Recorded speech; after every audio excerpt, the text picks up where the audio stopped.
Now, The Hunt Palmer Show. He needs care and treatment. You are now listening to The Hunt Palmer Show, brought to you by Guarantee Health Solutions on 104.5 ESPN Baton Rouge. Is this a great country or what? Locking down the middle of the day, live from the Raising Cane studio. This is Hunt Palmer.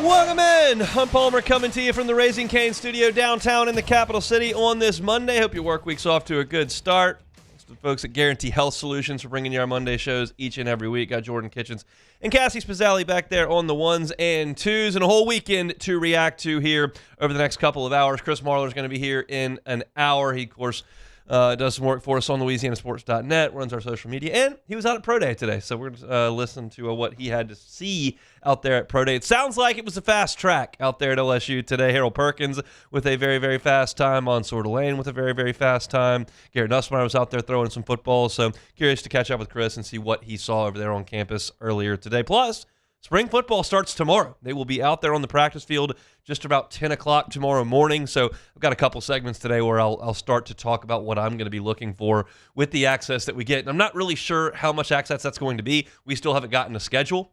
But I think we're going tomorrow. So we'll see what we see, and I'll talk a little bit about it as we move forward. LSU women's basketball is moving on to the second weekend. We saw a lot of men's basketball over the weekend. So lots to do. Let's crank it up with our opening drive.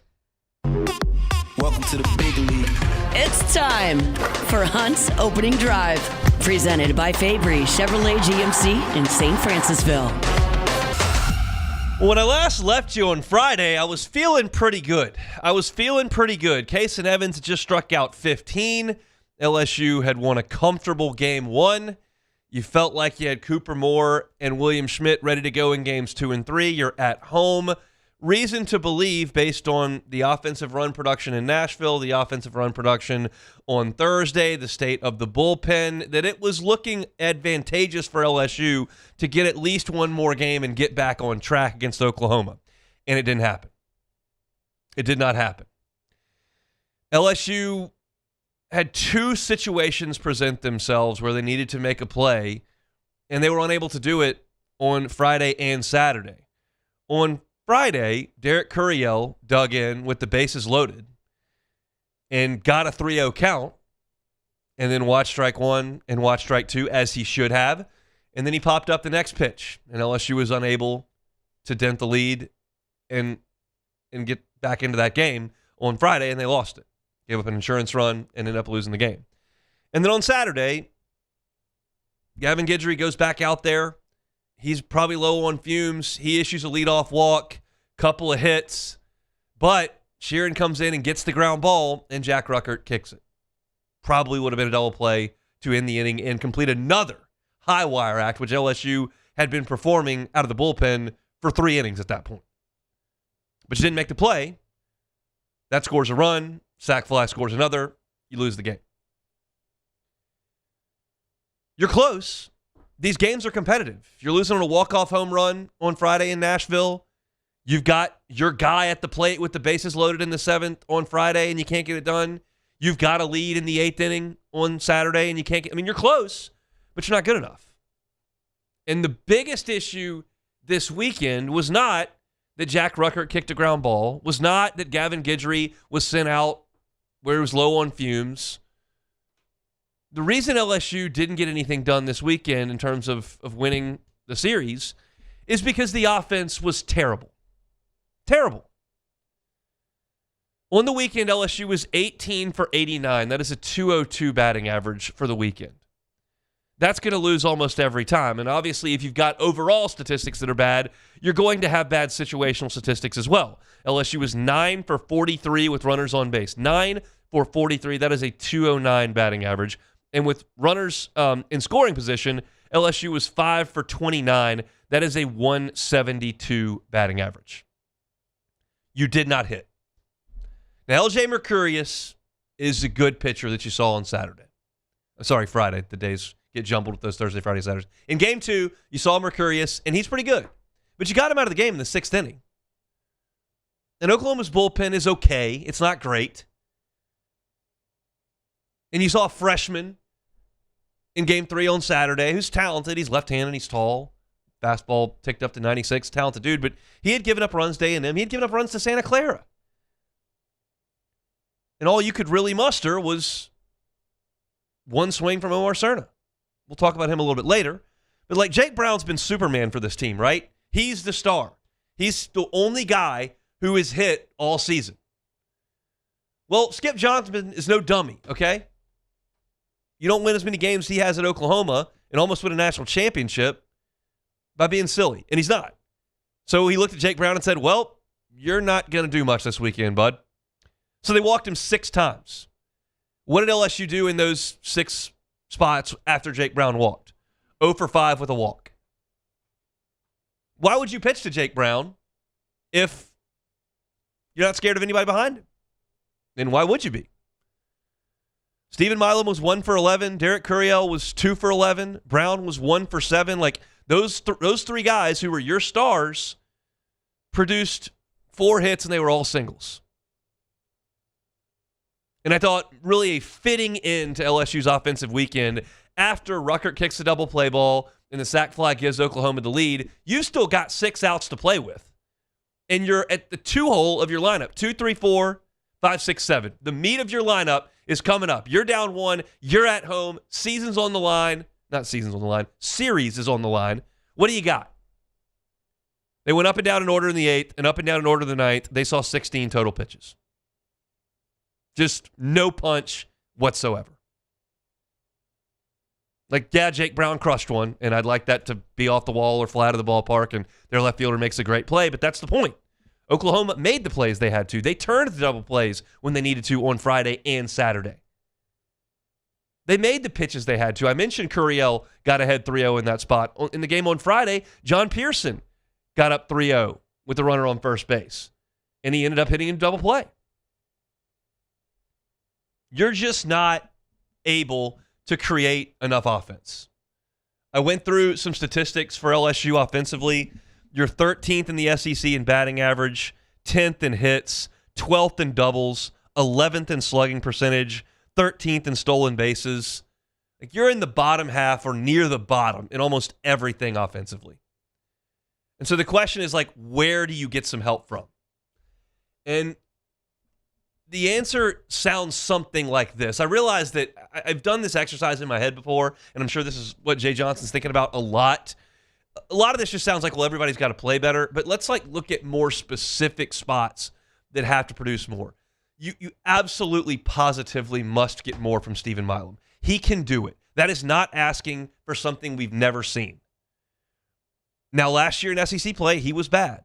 And now you've got a year and a half worth of sample that's not very good. But his freshman year was good, and his postseason was good. He can produce more. He's hitting 237. 237.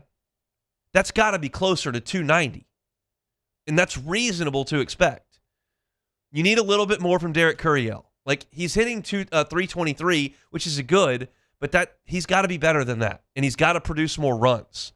He's got 1 home run. Like, he's got to be a star. And then what could happen here, and you're seeing a little bit of it. I wrote about this after the game on Saturday.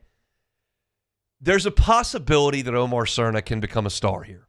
Like, the physical gifts are there. And sometimes freshmen just blossom, and they become great, great players. Curiel did it last year. Milam did it the year before that. We have seen great freshmen show up at LSU. And Omar Cerna is 6'2" and 245 pounds and has probably the most raw power on this team. And you saw that in the game on Saturday. And maybe he's your 3rd or 4th hitter, and he's a guy that we weren't counting on in this offensive equation, but he is that. And Jay Johnson said after the game on Saturday, like, he's not coming out of the lineup. And he's not. He's going to hit in the middle. He's going to hit 3rd or 4th. And you're probably going to have to deal with some strikeouts, but there's doubles in there, and there are absolutely homers in there. And everybody kind of develops at a different pace, and Cerna probably wasn't ready in the fall, and maybe wasn't ready in February, but they've kind of ramped him up a little bit, and you're seeing the returns on that. He looks really good. So you need more from Milam. You need a little bit more from Curiel. You need Cerna to blossom. And then I probably just need one other piece. Is it Zach York? Is it Seth Dardar? Is it John Pearson? Like, I need one of those guys. And before you completely roll your eyes at that, Zach York hit lower-level pitching for 2 years at Grand Canyon. And the pitching he's just seen previous to this was lower-level pitching that he wasn't hitting. So it's not like it's just he mashed bad pitching and then he got to the SEC and couldn't hit. There's something wrong. And he could come out of it. I know he's not everyone's favorite player right now. His defense hasn't been good. His decisions haven't been good. He struck out 4 times on Friday. I get it. I'm not telling you he's going to be better. I'm saying there's an opportunity for that. And they're not just going to stuff him in the locker room and say, don't come out. Dardar hit in the Big 12 last year. He was the best hitter on Kansas State's team. He's hitting 220. It's not like the Big 12 and the SEC are different planets. The SEC is significantly better, but we're not talking massive leaps here. There's a chance he can be better than 220. I'm not saying he's going to hit 320 like he did last year, but he also hit double-digit home runs last year. And he came out, he hit 2 home runs on opening weekend. He hasn't since. There's a chance that can improve, but right now, the root of this thing is not the second baseman kicking the ball, even though that was a big deal and it probably cost you a game. You've got to be more consistent offensively. The gut punch to this whole thing is that while your offense put up a lot of runs in Nashville, you scored over 30 runs in that weekend, your issue now is Vanderbilt's got the worst ERA in the SEC, and they went to Starkville this weekend and got swept, and they got 10 run in the last game. They're injured, and they're not good. So your good offensive production over the last 4 weeks, your one weekend where you did swing the bat, is against a staff that's crippled, and that was evident this weekend. The offense is the focal point here. That's got to improve. I loved what I saw from Evans on Thursday. I think Schmidt's really good. I thought what Guidry and Sheeran gave you this weekend was good enough to win. I mean, I ran the stats on my Around the Horn piece on LouisianaSports.net. Those 4 arms, Evans, Schmidt, Sheeran, Guidry, those 4 arms threw 16 and 2/3 innings and gave up 3 earned runs on 11 hits in 16 and 2/3 innings. They walked 9 and struck out 30. You lead the SEC in strikeouts as a pitching staff. Like you've got some quality pieces to that puzzle. The offense has to get better. It has to. It's a long, long season. We don't have to go too far in the rear view to look at teams that have improved over time. Florida started 1-11 in the league last year, and they made the NCAA tournament. They were 1-11. They got swept 3 of the first 4 weekends, and they made the tournament. LSU the year before that, you know that famously, 3-12, and they got it rolling. Ole Miss in 2023 was a mediocre team at the middle of the season and turned it on and won a national championship. I'm not talking about winning a national championship. I'm just suggesting that you can get better. There can be improvements. And something's got to happen with this offense because 13th in batting average, 11th in slugging, and 12th in doubles is just not going to get it. And there are guys on this roster that can be better than they've been. There just are.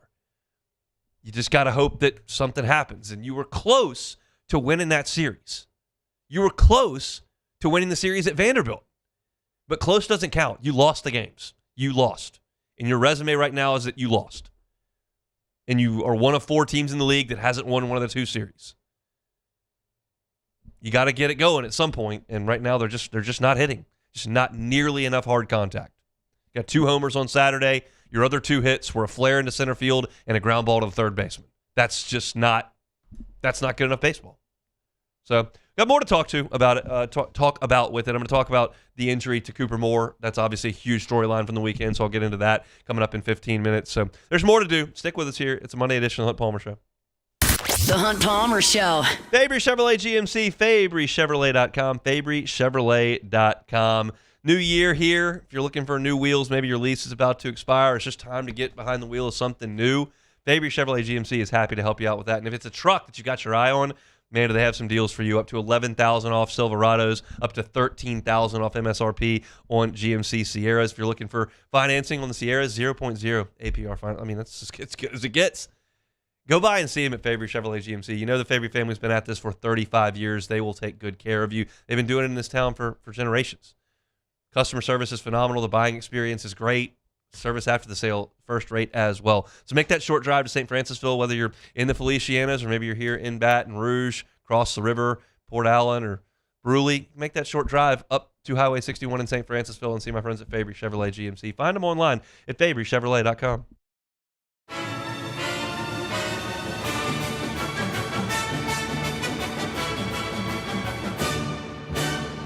The Cane's Box Combo, a symphony of flavors. Raising Cane's Chicken Fingers, one love.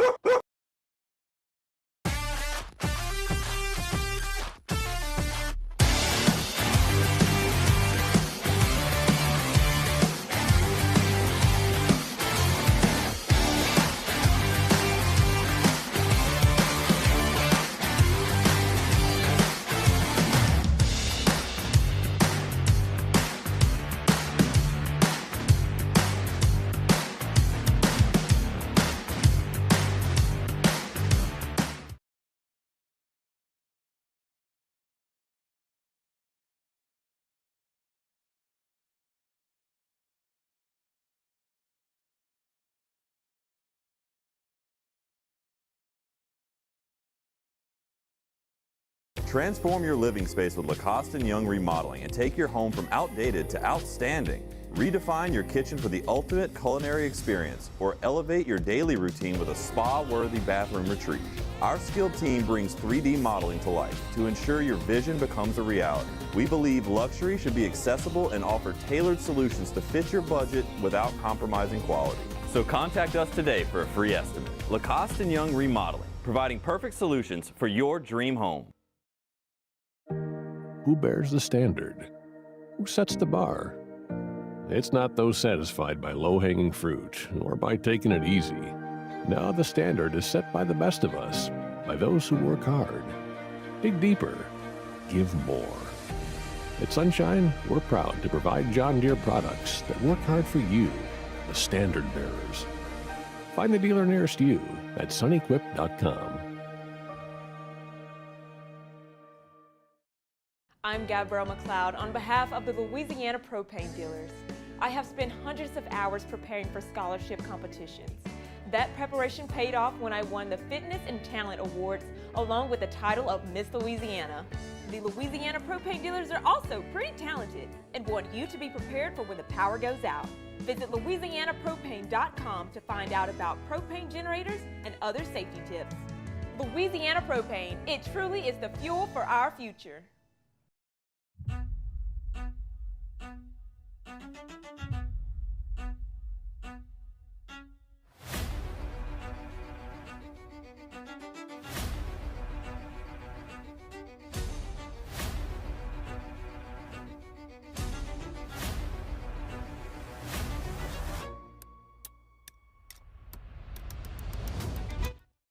This is the Hunt Palmer Show, brought to you by Guarantee Health Solutions. Guarantee Health Solutions, guiding healthcare forward. GuaranteeHealth.com.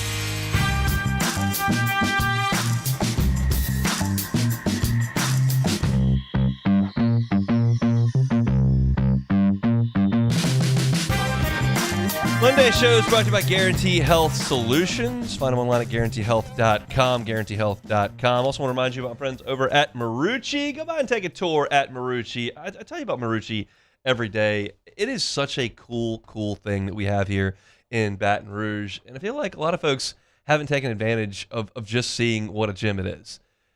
It's an incredible story of 2 decades of work to go from a backyard shed where it's just 2 former big leaguers and then a trainer saying, hey, let's make some bats. And now all of a sudden it's the best bat in the world. And it's right here in Baton Rouge. Go hear that story. Go see where they make 1,200 bats every single day.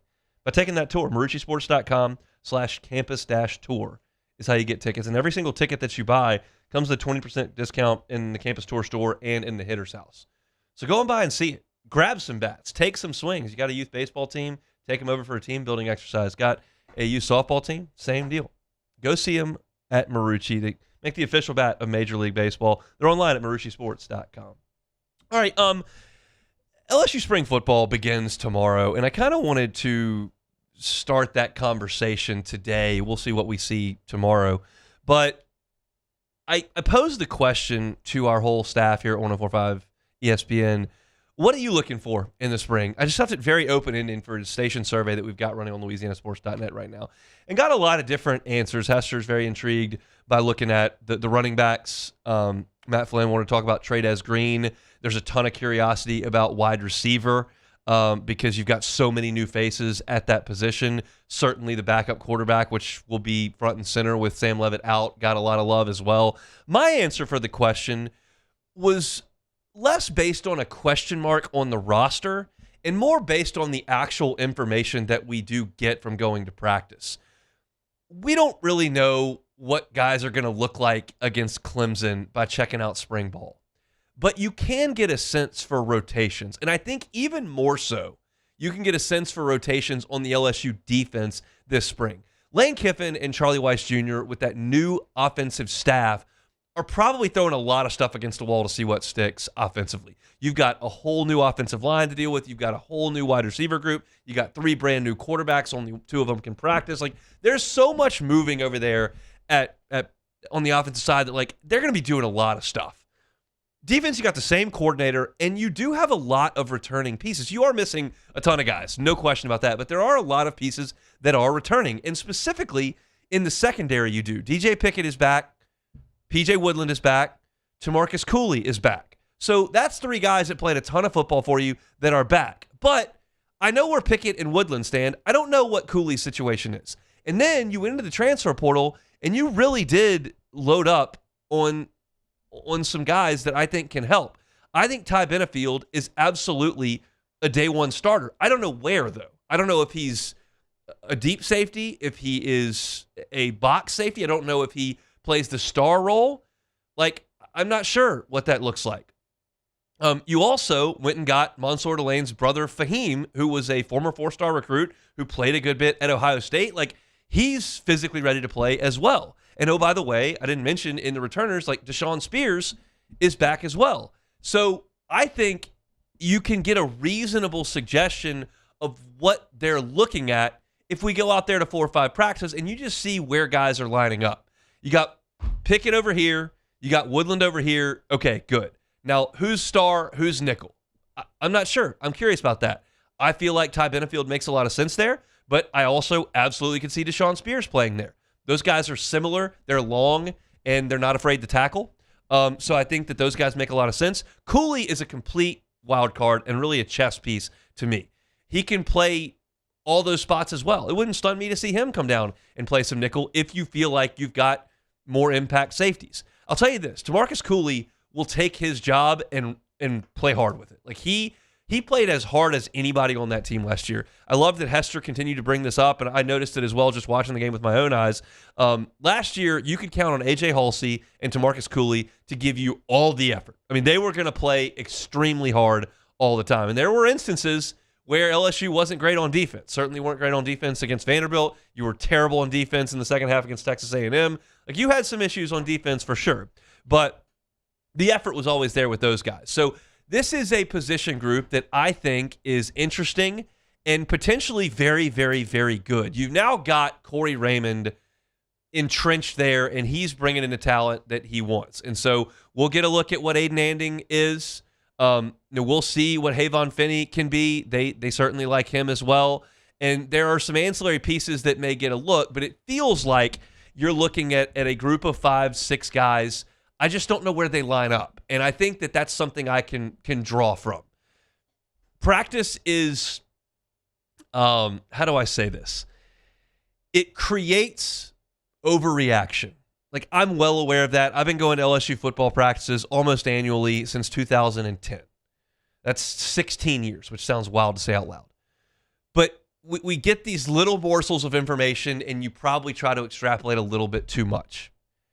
It's just natural. Like, we're going in there, you're trying to, I'm assuming Lane Kiffin's going to give us 15 minutes. Like, that's my assumption. If he gives us an hour and a half, great. That's great for you. We'll be able to talk a little bit more. But you're trying to take roll, and you're rushing a couple of reps, and all of a sudden you put something out there, and then everything gets exacerbated, and everybody. But I don't think that's a risk when you look at rotations. When you look at performance, yes. Oh my gosh, this guy made a big play. He's going to be a star. Like, I remember the best 2 plays we saw the first day of fall camp last year. The best 2 plays we saw were made by the same guy, Destin Hill. He made 2 huge plays.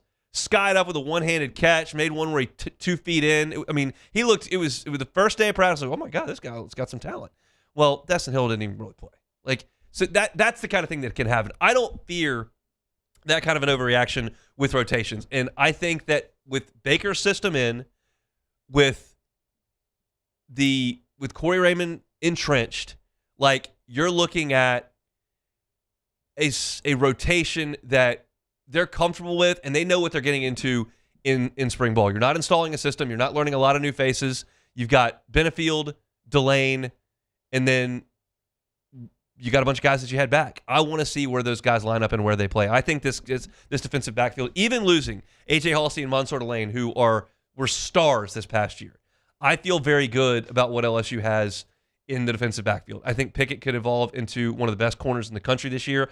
I think Woodland is a dog. I think he plays hard. I think he doesn't realize he's undersized, and he just wants to be physical and make some plays on the ball. He does a good job with that. And then I think the talent that you've got at safety with Spears, Benefield, Delane, Cooley, all those guys, I think that's a good group. And there are questions that I have about the defensive front, about the pass rush. You feel great at linebacker. But I think the secondary could emerge as a real strength of this team. And I like that. In this era of football, when you've got a lot of teams that want to sling it around, covering is just vital. You've got to be able to cover. And I feel like LSU is going to be very, very good at that. I'm just not sure what the order of operations is going to be for those guys. So that's something we'll be able to see the first day when we go out there. Hey, where do you line up? Write it down, and we'll talk about it. Maybe that's an excitement deal for me because it's not a question mark. It's what I perceive to be a real strength, and that's more fun to talk about than what could go wrong. But I want to see what that rotation looks like for DBU, and we'll get a good look at that hopefully tomorrow about 10 o'clock when they let us go out there and watch a little bit of practice. So looking forward to it. Pro Day was today. Chris Marler is going to be here in 30 minutes to discuss what he saw. Sounds like big day for Harold Perkins, big day for Mansour Delane, and a very interesting day for Chris Hilton, who I believe is doing defensive back work. So we'll talk to Chris about what he saw over at Pro Day coming up in 30 minutes. Our Monday show is brought to you by Guarantee Health Solutions. We'll step aside, come back with more. Switch back to baseball. It's the Hunt Palmer Show. The Hunt Palmer Show. Gotros Outdoor Power. Gotros Outdoor Power. It is here. Mower Madness is here this week. If you are looking to get behind the wheel of a new zero-turn mower, you need to be going to Gotros Outdoor Power this week. 2 locations, Airline Highway and, of course, in Gonzales as well. Look, all week, everything is on sale. So this is the best prices you're going to see all year at Gotros. Get on by. They got product giveaways. You got $250 off Hustler Raptors, 15% off all Echo products. And listen to this one. Up to 32% off the MSRP on all Hustler commercial zero-turn mowers. Up to 32% off MSRP all week long. Plus, they're going to be raffling off 2 DeWalt 20-volt blowers at each store on Friday when they've got the open house. If you want to swing on by Friday, they're going to have food. They're going to have giveaways. It's going to be an awesome time. But if you're looking to get a new mower, it's spring, grass is growing, time to get behind the wheel, go check them out at Gotros. It is Mower Madness on Airline Highway and in Gonzales. Gotros Outdoor Power.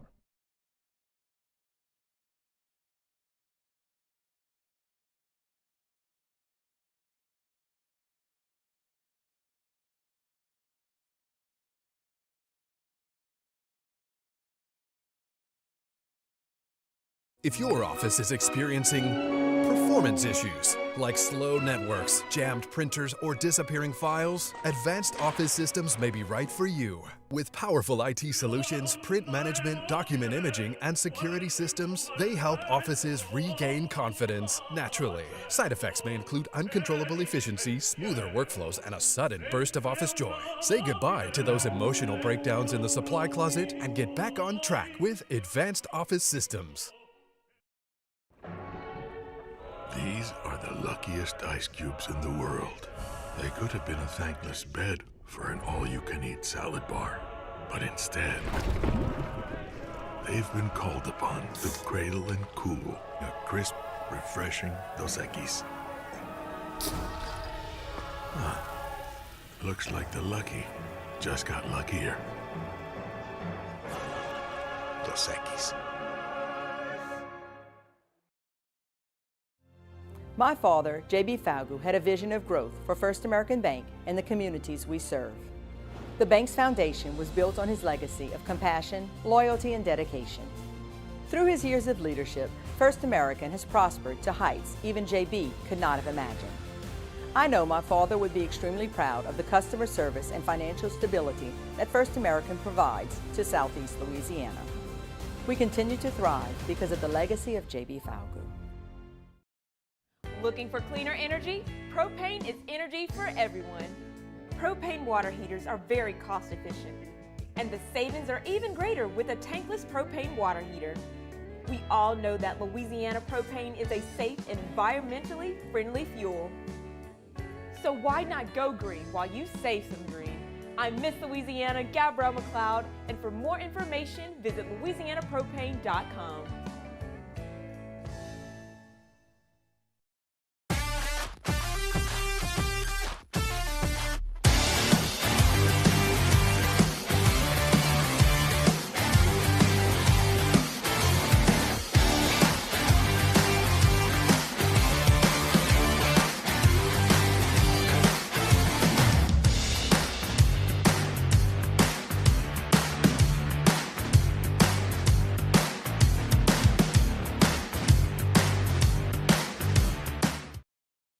Flight by Yingling is raising the bar by crafting the next generation of light beer. With only 2.6 carbs and 95 calories, this is premium refreshment. You're listening to The Hunt Palmer Show, brought to you by Guarantee Health Solutions. Guarantee Health Solutions, guiding healthcare forward. GuaranteeHealth.com.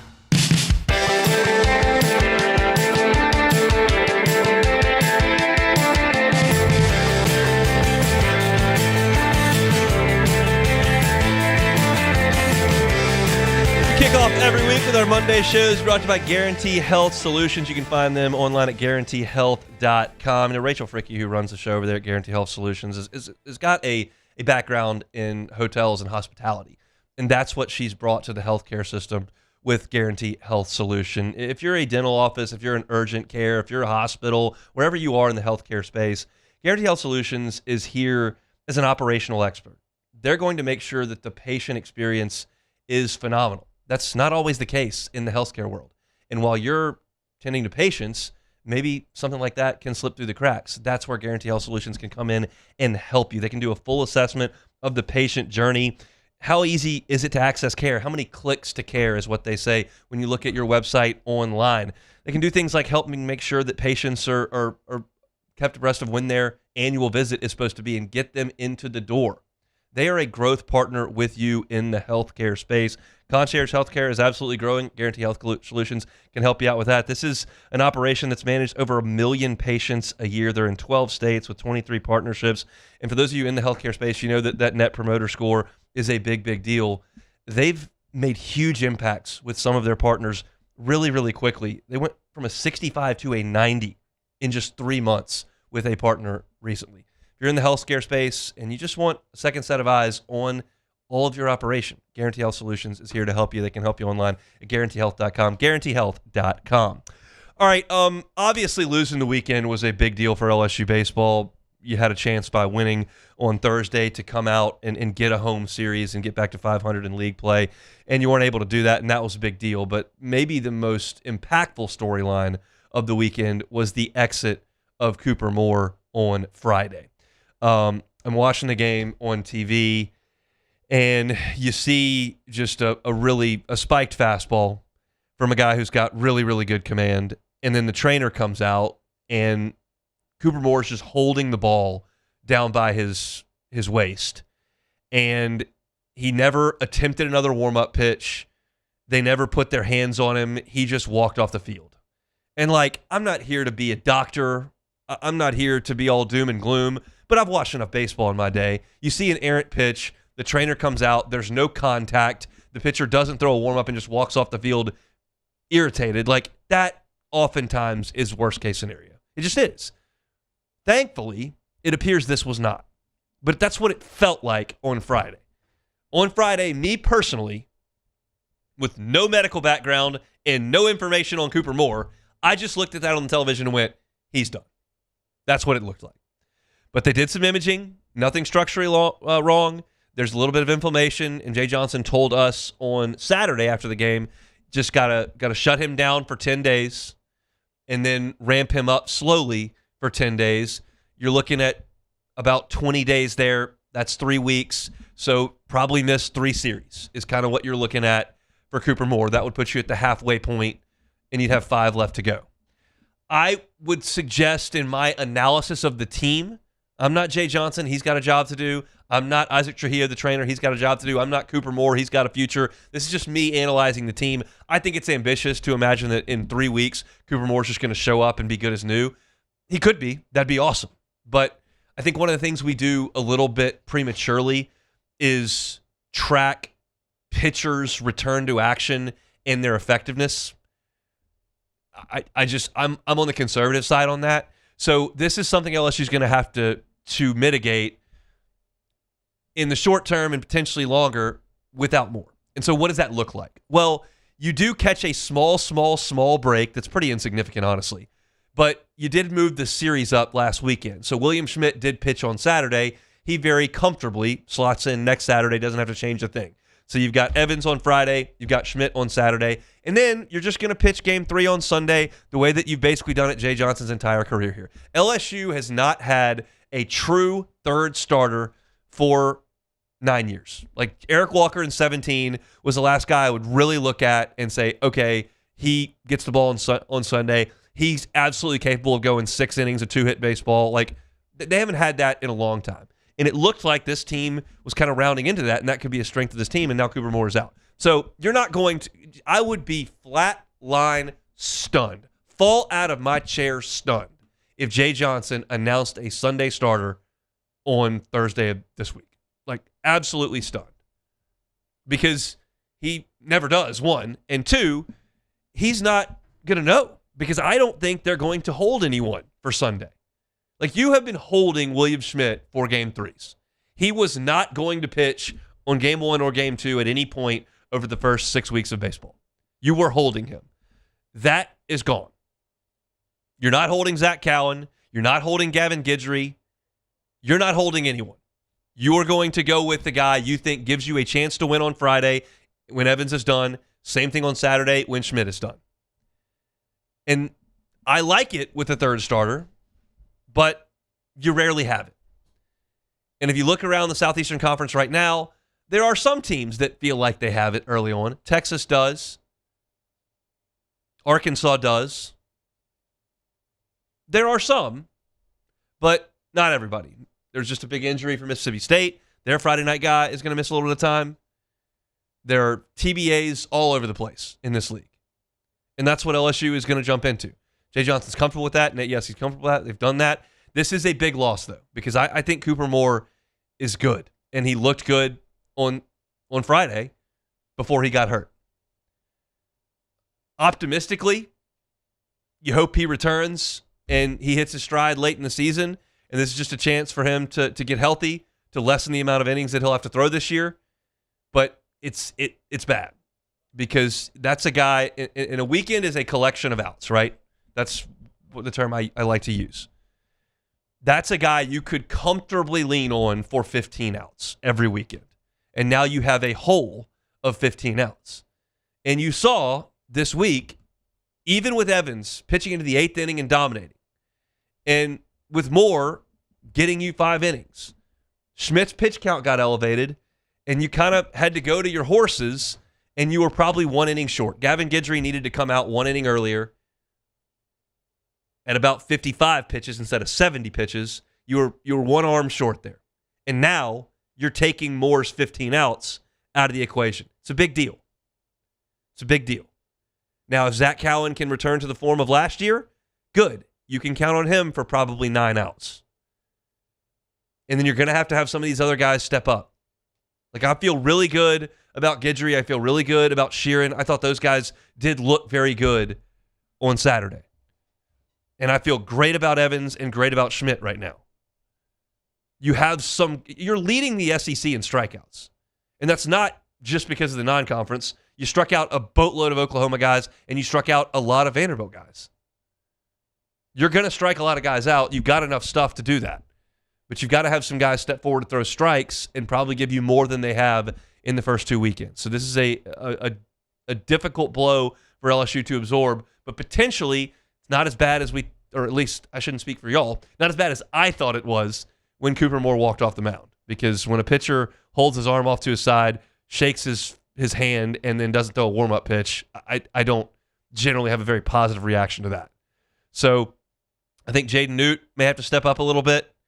I think Marcos Paz may have to step up a little bit. Your left-handers, Garcia and Plog, are going to have to help, and you're just going to have to cover here. It's not an ideal spot in the schedule for Cooper Moore to miss. Kentucky isn't a powerful lineup, but it's been a productive one. And then you got Tennessee in a very, very small ballpark. They haven't hit a lot, but it's a small ballpark. You got Ole Miss, who hits a ton of home runs.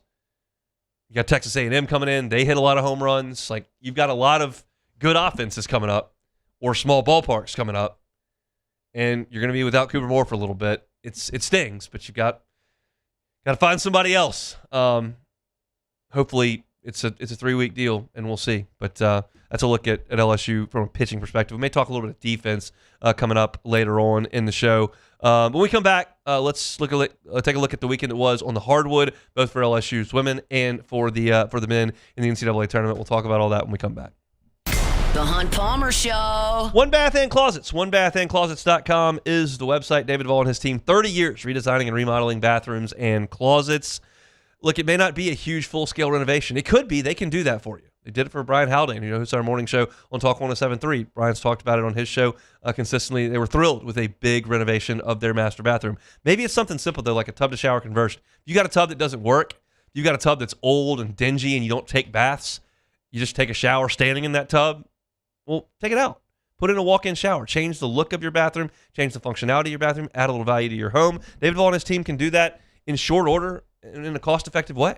You're talking about potentially a 3 to 5 day project if it's a tub-to-shower conversion. They do these all the time. It's the bread and butter over at One Bath and Closet. So if you've got a non-functioning tub, you've got one that's unsightly or doesn't look good or that you don't use, get rid of it. Tub-to-shower conversion over there at One Bath and Closets. They're online at onebathandclosets.com. Onebathandclosets.com. At Parrish, we take pride in building roofs that last because championships are built on commitment, not just on the floor or the court, but your home too. Parrish Construction and Roofing. ParrishBuilt.com.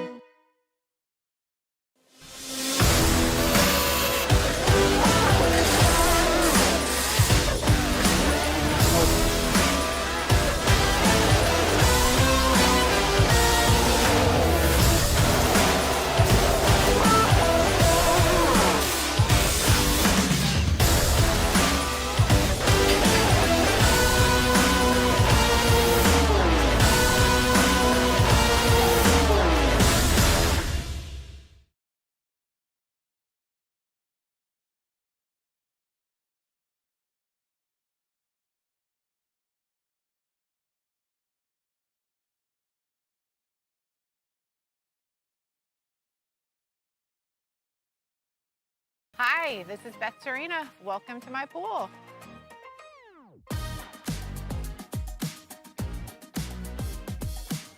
The first time I saw this beautiful pool, it exceeded every expectation that I had. They were able to get everything we wanted in this pool. It is a beautiful pool. We live out here, we eat out here, we watch TV out here. This is like our living room outside. We love this pool and everything about it. When we decided to build our pool, we called a great friend who is one of the best pool builders in the country in North Louisiana, and we said, who would you choose to build a pool in Baton Rouge?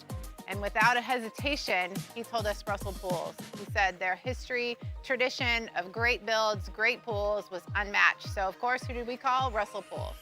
The advice I would give to anyone looking to build a pool is first call Russell Pools. They'll do an incredible job. It'll be incredibly organized. It'll be time efficient, and you will have your pool in no time.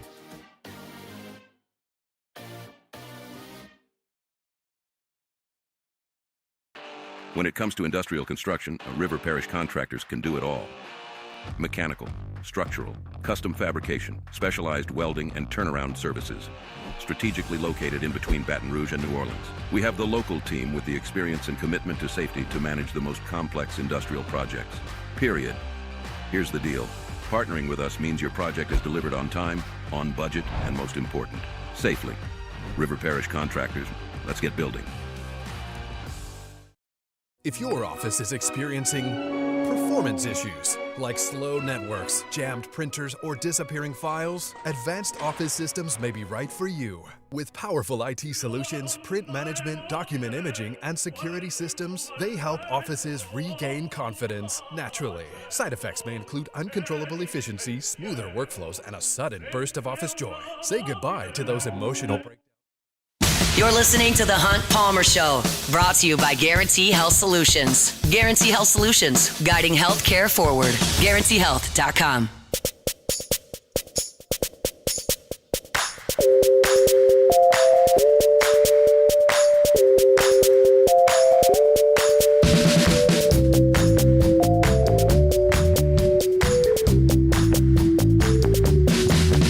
Electrical Services can help you out if you're looking for that Generac home standby generator. When you think about the generator, you first think about keeping that power on, right? That's natural. You want to do that when we have these hurricanes that roll through, the summer storms. It can be a little nasty to knock the power out. We even had a winter event this past winter. Look, Boudreaux's Electrical understands that, and they'll help you with it. There's another aspect that you got to think about when you think about getting that Generac home standby generator at your home. It's the customer service aspect. You're going to want Boudreaux's Electrical to be here to monitor that generator. You're going to want Boudreaux's Electrical to be here to do maintenance and service on that generator. You're going to want the personal touch of a family-owned and operated business maintaining your Generac home standby generator. You can get one from the big box stores. That's doable. But are you ever going to hear from them again? That's why you go with the family-owned and operated business. Neil, Melissa, Boudreaux have been at this for 40 years. They know what they're doing. And they're here in South Louisiana, and they understand the needs of the people in this region. So if you're looking for that Generac home standby generator, give them a call at 985-397-1562. 985-397-1562. They've also got a Gonzales location. 225-300-9389. It's Boudreaux's Electrical. Find them online at boudreauxelectrical.com. Okay, let's start with LSU's women's basketball team, which won its 2 games by 112 points over the weekend. Here's the deal with women's basketball in that tournament. For the purposes of our discussion locally, it's like an 8-team tournament. Like that's about it. It's not a 64-team tournament. This weekend was just a cakewalk. There are haves, there are have-nots in women's college basketball. We talked to Patrick Wright about it on Friday. He said, look, the women's game hasn't gotten to the point where 16s can push 1s, where 15s can push 2s, even where 14s can push 3s. We've seen that in the men's tournament at times over the last few years. We have not in the women's game. And they didn't. I mean, it was child's play over the weekend. I mean, I saw Southern's women were 54.5-point underdogs, and they didn't cover. They lost by 69 to South Carolina over the weekend. So this was a weekend for LSU to get back on the floor, which they did after 2 weeks off, which is the schedule in the SEC in women's college basketball, to get out there and play some defense, which I thought they did, to see the ball go through the bucket, which they obviously did. They scored over 100 in both games. And honestly, if we're being honest, celebrating Flaugier. Like that's part of what this weekend was about. And it all went great. They played good defense. They made some shots. They got Flaugier out of the game with, I think, 7 minutes to go. Yeah, great. That's all you were looking for from this weekend. Next weekend, things ramp up. Like you're playing a Duke team that you've beaten, I think, by 16. And I would expect LSU to win that game. And then at that point, you get to the Elite Eight. Now everybody starts playing each other. That is what this tournament is. So I don't have any like basketball analysis for the weekend on LSU's women. They were just way better than those teams, and they smashed them. So if you had a ticket and you went, probably had a lot of fun. I think LSU's women had a lot of fun. I think Kim Mulkey is happy with where her team is right now. That's really all this was. I think in a lot of instances, you want to analyze like how this team's how you play against Texas Tech has really no bearing on how you play against Duke and certainly UCLA. So that's when we start breaking this thing down, not over the weekend. So great stuff from Kim Mulkey's team. Awesome stuff from Flaugier. I thought the team played very, very well, but they're just way better. So that is what that is. Now, on the men's side, I think there is an interesting discussion to be had.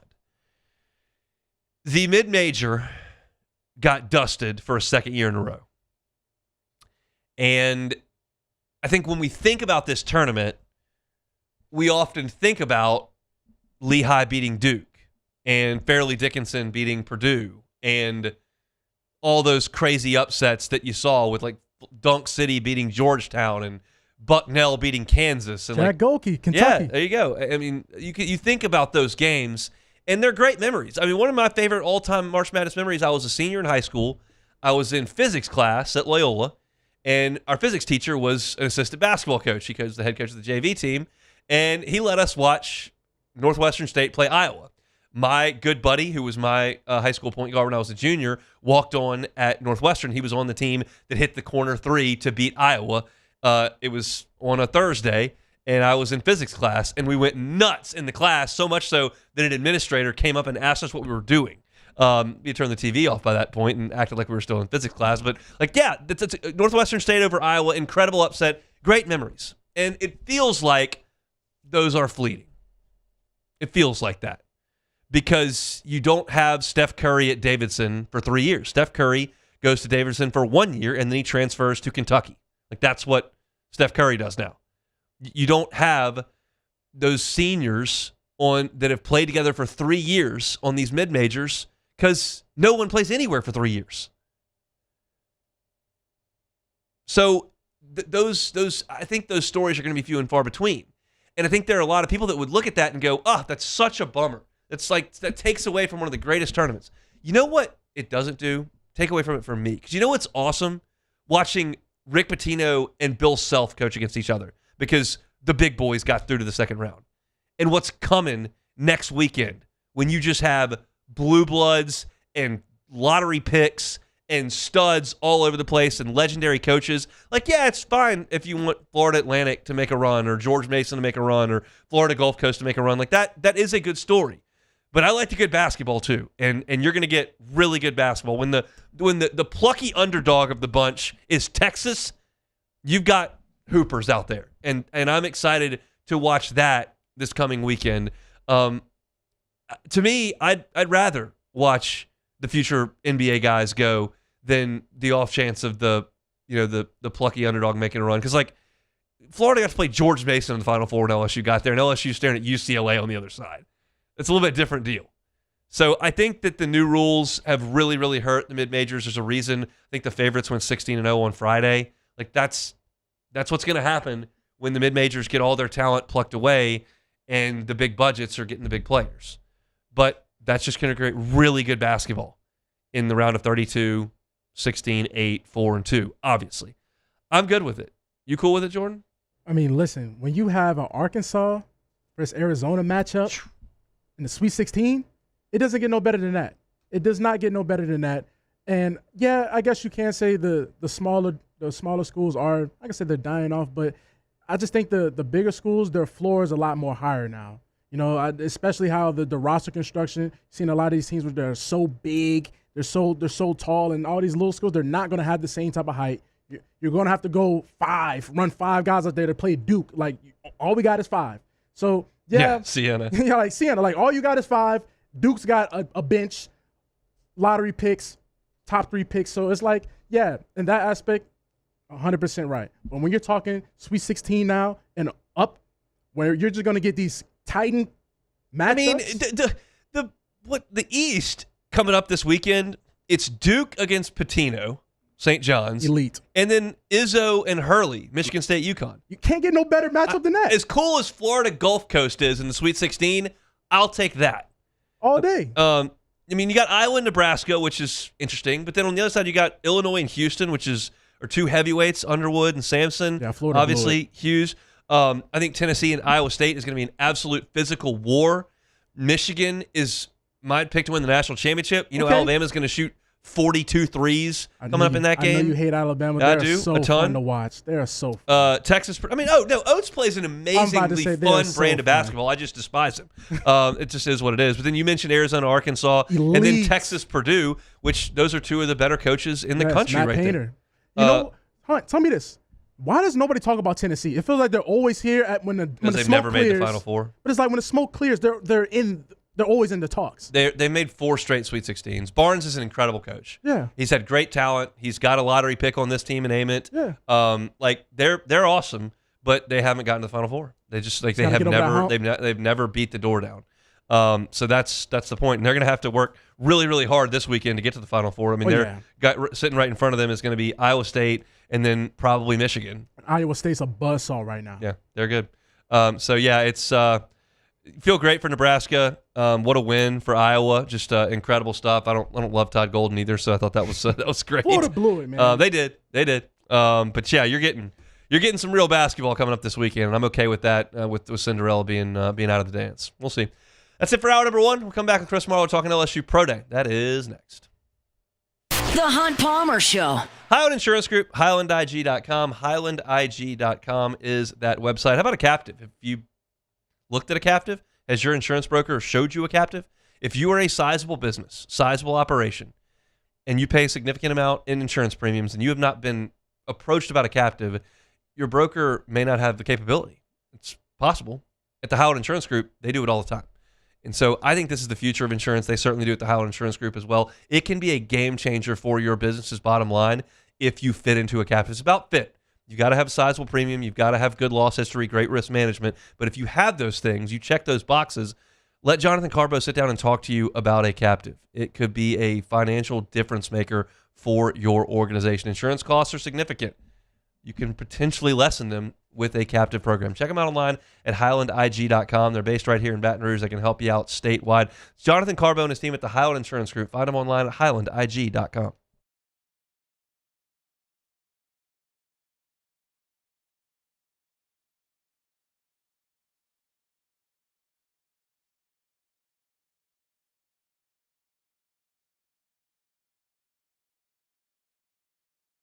When it comes to choosing energy for your family and your home, make the smart choice with natural gas. You can count on efficient and affordable natural gas to keep you comfortable and reduce your environmental impact to help protect our planet. Together, we're fueling our energy future. Atmos Energy.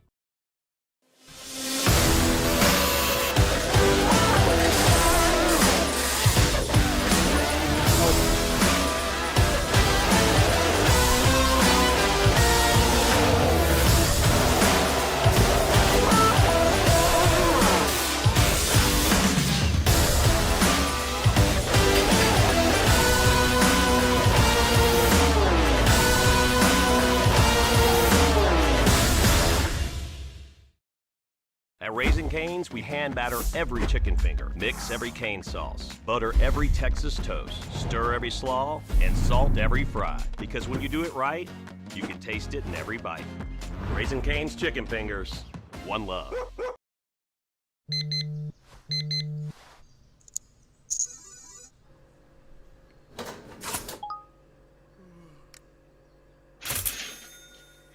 Sometimes you ignore the signs, even when they're right in front of you.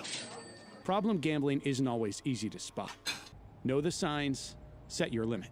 Learn more about healthy gambling habits by visiting us online or text or call for free, confidential help now. After a decade of working in private duty nursing, I know how hard it can be to find compassionate care for the ones that you love the most. So I started Decision Critical, a premier concierge nursing agency, so we can take care of you wherever you are.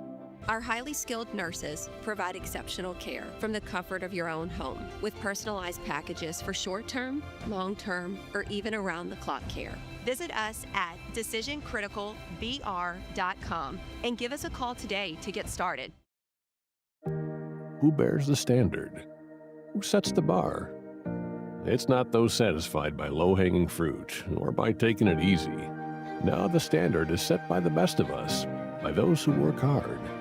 Dig deeper. Give more. At Sunshine, we're proud to provide John Deere products that work hard for you, the standard bearers. Find the dealer nearest you at sunequip.com.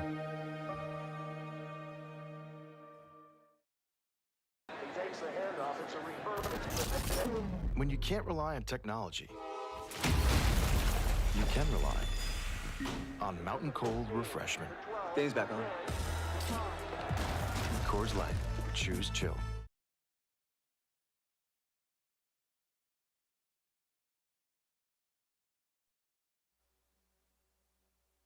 This is SportsCenter. I'm Christine Lisi. The defending NBA champion Thunder ready to welcome back standout forward Jalen Williams when it tries to run its winning streak to 12 tonight against the 76ers. How OKC played while Williams was out 16 games with a hamstring injury impressed ESPN NBA analyst Iman Shumpert. You have to have a bench, and you have to have a bench that can switch up pace a little bit and also make sure that the game never drops off in competition. I think the Thunder are as good as anybody in their plug-and-play situations. I think it's given J-Dub more than enough time to get healthy, make sure not only is that hamstring healthy, but make sure that wrist is healthy from last year, because they're going to need him come the playoffs and when you need to close games out. Oklahoma City's got a 3-game lead on San Antonio atop the Western Conference. Like the Thunder, Lakers are on a solid late-season run, winners of 9 straight. They are at the East, leading Pistons tonight. Mexican prospect Kareem Lopez declared for June's NBA draft. He's the number 11 player on ESPN's Big Board. He's projected to become the first Mexican-born player to be selected in the first round of the NBA draft. Baseball, Cubs right fielder Seiya Suzuki knee injury will start the season on the injured list. When I want that big birthday energy, I grab Confetti Craze 5-Hour Energy. It's Vanilla E, buttery cake flavor without the sugar, and it's easy to take anywhere. The Funfetti flavor is back on 5hourenergy.com or on Amazon. Crack open a Confetti Craze 5-Hour Energy shot today. Now, The Hunt Palmer Show. He needs care and treatment. You are now listening to The Hunt Palmer Show, brought to you by Guarantee Health Solutions on 104.5 ESPN Baton Rouge. Is this a great country or what? Locking down the middle of the day, live from the Raising Cane studio. This is Hunt Palmer.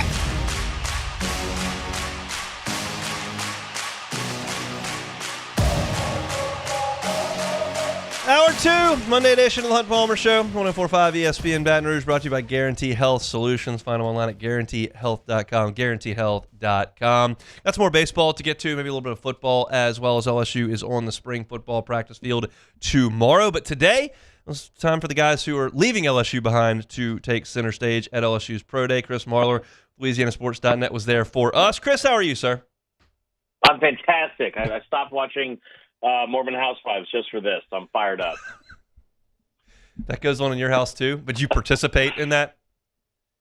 I don't think that's going to surprise anybody, but yeah, I'm a big fan. There's a lot of storylines going on right now. You got to stay tuned in. It happens in my house too. I'm just not participating in it. Let's talk about LSU's football players from the past who were taking stage today. It appears to be a pretty good day for Harold Perkins, who did not do any of the drills at NFL Combine, and that surprised me a little bit, considering that he's kind of a tweener, and I would think he would want to do as much as he could, but he put on a show today, no? Yeah, he did. It's funny because I think I put out an article on LSN a while back before the Combine. I was like, hey, these are a couple of guys that I think could really have a big day in Indy from LSU, and one was Harold Perkins, because I thought he would test well. The other one was Chad Nyburn, and I'm pretty sure neither one of them participated at all. So that was a big waste of 1,000 words on the site. But I will tell you, I think today the big thing that everyone was there for, I think, was Monsoor Delane and then also Harold Perkins and their 40 times specifically. And I think it's time you just move on from the fact that, like, stop trying to figure out which specific position he fits in at. Is he a star? Is he going to be a linebacker? Is he going to rush the quarterback? I don't know, but you can just use the old phrase, like, football player. Just list him as football player, because he is really, really good every time he steps in between those white lines, and he's been fantastic. I thought today when he went out and we're sitting there, Rivers, Huey, was recording it on her phone. I was doing the stopwatch on my phone, and I literally held the phone up to the camera, and I was like, there's no way that's right, because I had 4.38 on my phone. I was like, there's just no possible way he ran a 4.38. And sure enough, he did. And I thought it was a really, really big day for him. He seemed to be in his element, and it was a nice little send-off for him, for somebody that maybe we thought was going to leave Baton Rouge a year earlier. But especially coming off the injury that he had a season ago, it was great to see him run as well as he did. 4.38 is bananas for a guy that's built like that. This is just a thought. Let's kick something around. Like Billy Lucci, of course, Harold Perkins is from the Houston era. When he played high school, he's from New Orleans originally. But Billy Lucci said when Harold Perkins was a freshman, he was the best running back in the state of Texas as a high school senior. What might that have looked like if LSU said you're just going to play running back? Well, I don't respect anything Billy Lucci says, but no, I love Billy. No, I mean, like I talked to Wilson Alexander about this today from the Advocate, and one of the things he brought up too was, when he was coming out of high school, his senior year, he talked to his high school coach, and he said it was either a 3-cone drill or one of the other, maybe the 20-yard shuttle. He tested at that as a senior in high school, and his testing numbers as a 17, 18-year-old kid would have been second that year at his position group in the combine. Like, I mean, he's a freak athlete, and I don't know if we're ever going to see the Harold Perkins we saw on the tail end of that last month of the season, his freshman year, when I think he was the best defensive player in the country, regardless of age and what team he was on. I think I don't know if we'll see that again, but it feels like today was a really, really big step forward for him in his career. And like you said, 4.38 at 6 feet 220 is bananas. That is insane. Something else. Mount Sortor Lane's going to be pretty rich, huh? Yeah, it was interesting watching that because I was listening on the way over there. I'm listening to our morning show, and they're, Flynn and Hester are like, if he just run a sub 4.49, and I was like, I would be surprised if he ran over a 4.5, and he was ready for the underwear Olympics. He was. I don't know what his outfit was, but it was wild. He was wearing it's like a boxer coming to the ring. He was in like full gear, like team issued gear, and the next thing you know, he's just in his underwear and running faster than everyone else that lined up today. I mean, he was. I knew he was going to be fast. I think I thought it would be low 4.4s, but a 4.35.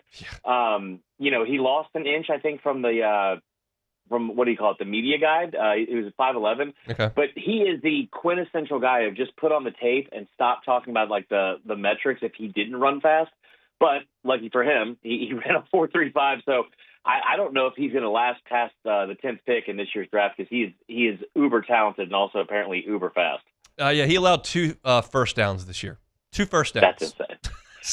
Well, I'll tell you which one. One of them wasn't on the 4th and 4 against South Carolina when Mike Shula decided to throw on him on a 5-yard hitch route on 4th and 4, which was one of the dumbest decisions I saw in college football all year. It was very, very poor decision to do that. Conversely, Lane Kiffin, who's probably a little bit more apt on the offensive side of the ball than Mike Shula, said, we're just not going to throw at him at all. And they threw at P.J. Woodland and T.J. Pickett the whole day in Oxford. And he said that publicly. So, that was probably a poor decision there by Coach Shula, which is why he's unemployed. Other guys that were working out today, Chris Hilton, it appears, was doing a little bit of work as a DB. I saw Russell Shepard do that at a pro day as well, just trying to show versatility, I guess. What'd that look like? So he looks good. I was kind of surprised. I think his unofficial time that they listed was a 4.540. I thought he ran in the low 4.4s, so I don't know if that's exactly what it ran. Listen, he is still a speedster, and I think the most impressive thing he did today, they put him in the 3-cone drill, and you could tell that, listen, they're all out there at once, and I'm pretty sure he was right behind Jacoby and Guillory. So it was like the contrast in between times there was pretty spectacular. But I think also just the way he was able to move, the bend that he had around the cones and everything like that, I feel like he ran it 3 times in a row, and it almost felt like the reason why is because they were kind of in disbelief of what he ran. He ran it at a 6.88, which is lightning quick for that one. And he also looked good in the defensive back stuff. That's mainly just figuring out how you can whip your hips around and get to and from certain places. Obviously, he has the hands, and maybe a guy that we struggle to see kind of blossom into the kind of receiver we all hoped he would be. Maybe that's where he's going to thrive as an other side of the football. But I thought it was really great to see him perform. He also jumped really, really well. He had a vertical of 38.5, which wowed a lot of people. That would be one of my first undrafted free agent calls if I'm an NFL GM is to Chris Hilton. I don't know if he's going to get drafted. Maybe he will. But if he doesn't, I would make that call because it's worth it to try to get that talent into the building. I realize LSU fans are sick of us talking about his practice, but we all saw it. Right. We're not making anything up. It just didn't happen on the field for him, but a heck of a kid, an incredible competitor, and just hope he gets a break in the NFL. Nussmeier threw it around a little bit. Healthier? He looks healthier. That patellar tendonitis that we were all gaslit into believing from the previous regime seemed to be all well now. I tell you what, the best thing I saw with Nussmeier is he just looks much more relaxed. It felt like the longer last season went on, you could almost see like the weight that was on his shoulders of just everything around and like, not living up to the preseason expectations or the hype or anything like that. He clearly has, I think, one of the better arms in the country when he's healthy. Everyone that has seen him throw knows he can spin it. I think the biggest thing, we all knew he was injured, was that throw he made to the corner of the end zone, I think to Hilton against Ole Miss, where it was like, man, that is just not the Garrett Nussmeier that we're used to seeing. The biggest thing I think that people are starting to finally see with him now that they get to do the interviews with him, because we all knew that's where he was also going to excel off the field, was in the in-person interviews and stuff like that. Yeah. He just seems like such a comfortable leader. And obviously it's easy to say since he's been at LSU for 5 years, but just watching him interact with some of the guys today and cheering on his former teammates and all that kind of stuff, got real excited during West Week's 40 time and ran all the way down the other side of the field to congratulate him. So I think that whoever gets him, I personally think he is maybe the third best quarterback in the draft when he's actually healthy. If he can get back to that, somebody's going to get a steal with that kid.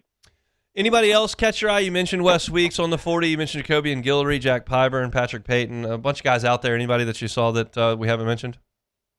Let me talk to you about Damian Ramos for 12 minutes. Okay. No.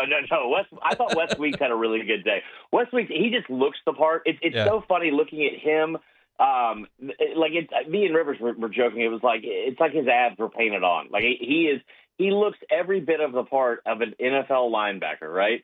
And then you look at his brother, and it's like it's a very different contrast in body types. It's hard to explain. Like, well, that guy's a potential All-American, and this guy might go in the later rounds of the draft. I thought he had an awesome day. I think his official 40 time they listed was around a 4.5. I thought there were several people that had him in a sub 4.5 around like a 4.45. And when he went through on his second 40 attempt, I mean, like everyone, it felt like I think Sam Levitt was there. His brother obviously was there. I told you Nussmeier came running down. Several guys, Bauer Sharp came running down to congratulate him because it felt like he probably went a lot faster than he was expected to. And again, physically, he looks the part. He tested really, really well today. That's cool to hear for sure. Any NFL luminaries in attendance? I know Mike Tomlin was always here back in the day. Anybody that you saw out there that caught your eye? Mike Tomlin was not there. I don't know. He's probably at a beach somewhere. I would assume. I think. He's not employed. I forgot about that. Yeah, him and Mike Shula were at a Margaritaville in Myrtle Beach. So no, I think I talked to one of the SIDs or one of the people that were there helping out, and they said there was only one GM and one head coach that was there, and that was kind of shocking to me. That felt pretty low. I think South Carolina had similar numbers, but that's South Carolina. So that was kind of shocking. I think the big thing that was kind of telling was maybe there was only one GM and one head coach there. There were tons of people from the Saints, which is kind of odd because the Saints don't traditionally draft a lot of LSU guys, but they were definitely there and heavy in attendance. The big thing is you just look on the sidelines and some of the current players that are going to be here next year, Trey'Dez Green and Sam Levitt and Whit Weeks and all those guys. There's still just so much talent in that facility for next year's team. So I would assume there will be a lot more next year as opposed to how many were there this year. All right, Chris, we appreciate it. We'll be reading about it at LouisianaSports.net. We'll talk soon. Thank you, sir. Sounds good, brother. He is Chris Marlar. LouisianaSports.net runs our social media here, does Locked On Gamecocks. Man that wears many, many hats, but was at Pro Day today. Doug Nussmeier was there watching Garrett from the Saints. A lot of the Saints brass was there as well. I had blocked out of my mind that Mike Tomlin got fired. I wasn't asking if he was there specifically. I was just saying that he was always there. I covered like 4 of these back in the day, and Tomlin was always there. But I'd forgotten that the Steelers had moved on. He's last time I seen him, he was doing like some March Madness stuff. So he's been at the games. He's been going to the March Madness games. Man's got some cash. Doesn't have to worry about doing the draft this year. Go do something else. Find a boat somewhere. Listen, you don't have to worry about Aaron Rodgers. Is he going to stay? Is he going to go on a type of retreat into the woods, into a dark cave? They hired McCarthy, right? Yeah, another Mr. 8-8, Dallas. More of the same. Got 45 minutes left to go here. Our Monday editions are brought to you by Guarantee Health Solutions. More after this.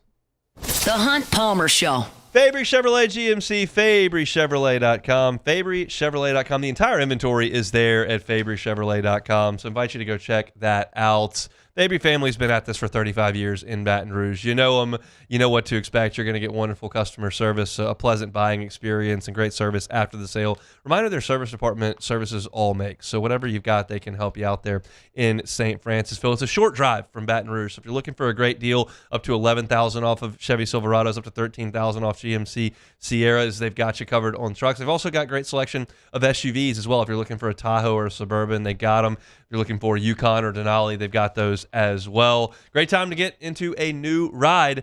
Check them out. It's Fabry Chevrolet. They're online at FabryChevrolet.com, FabryChevrolet.com.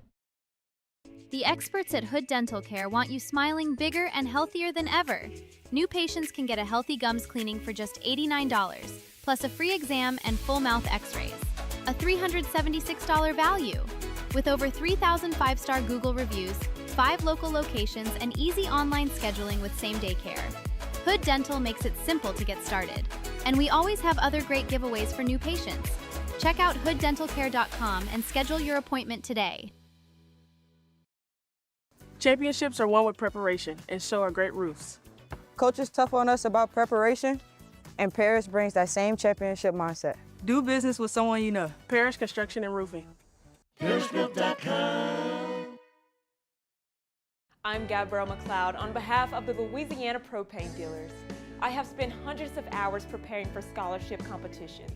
That preparation paid off when I won the Fitness and Talent Awards along with the title of Miss Louisiana. The Louisiana Propane Dealers are also pretty talented and want you to be prepared for when the power goes out.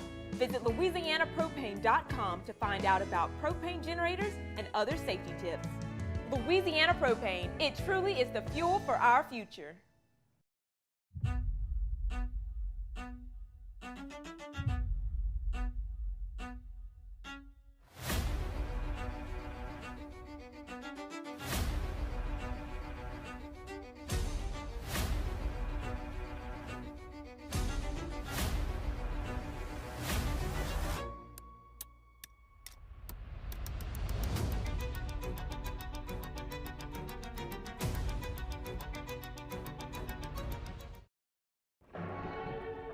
These are the luckiest ice cubes in the world. They could have been a thankless bed for an all-you-can-eat salad bar. But instead, they've been called upon to cradle and cool a crisp, refreshing Dos Equis. Looks like the lucky just got luckier. Dos Equis. My father, J.B. Falgu, had a vision of growth for First American Bank and the communities we serve. The bank's foundation was built on his legacy of compassion, loyalty, and dedication. Through his years of leadership, First American has prospered to heights even J.B. could not have imagined. I know my father would be extremely proud of the customer service and financial stability that First American provides to Southeast Louisiana. We continue to thrive because of the legacy of J.B. Falgu. Supreme Jasmine is premium American-grown rice. From local farms to your table, every grain. You're listening to The Hunt Palmer Show, brought to you by Guarantee Health Solutions. Guarantee Health Solutions, guiding healthcare forward. GuaranteeHealth.com.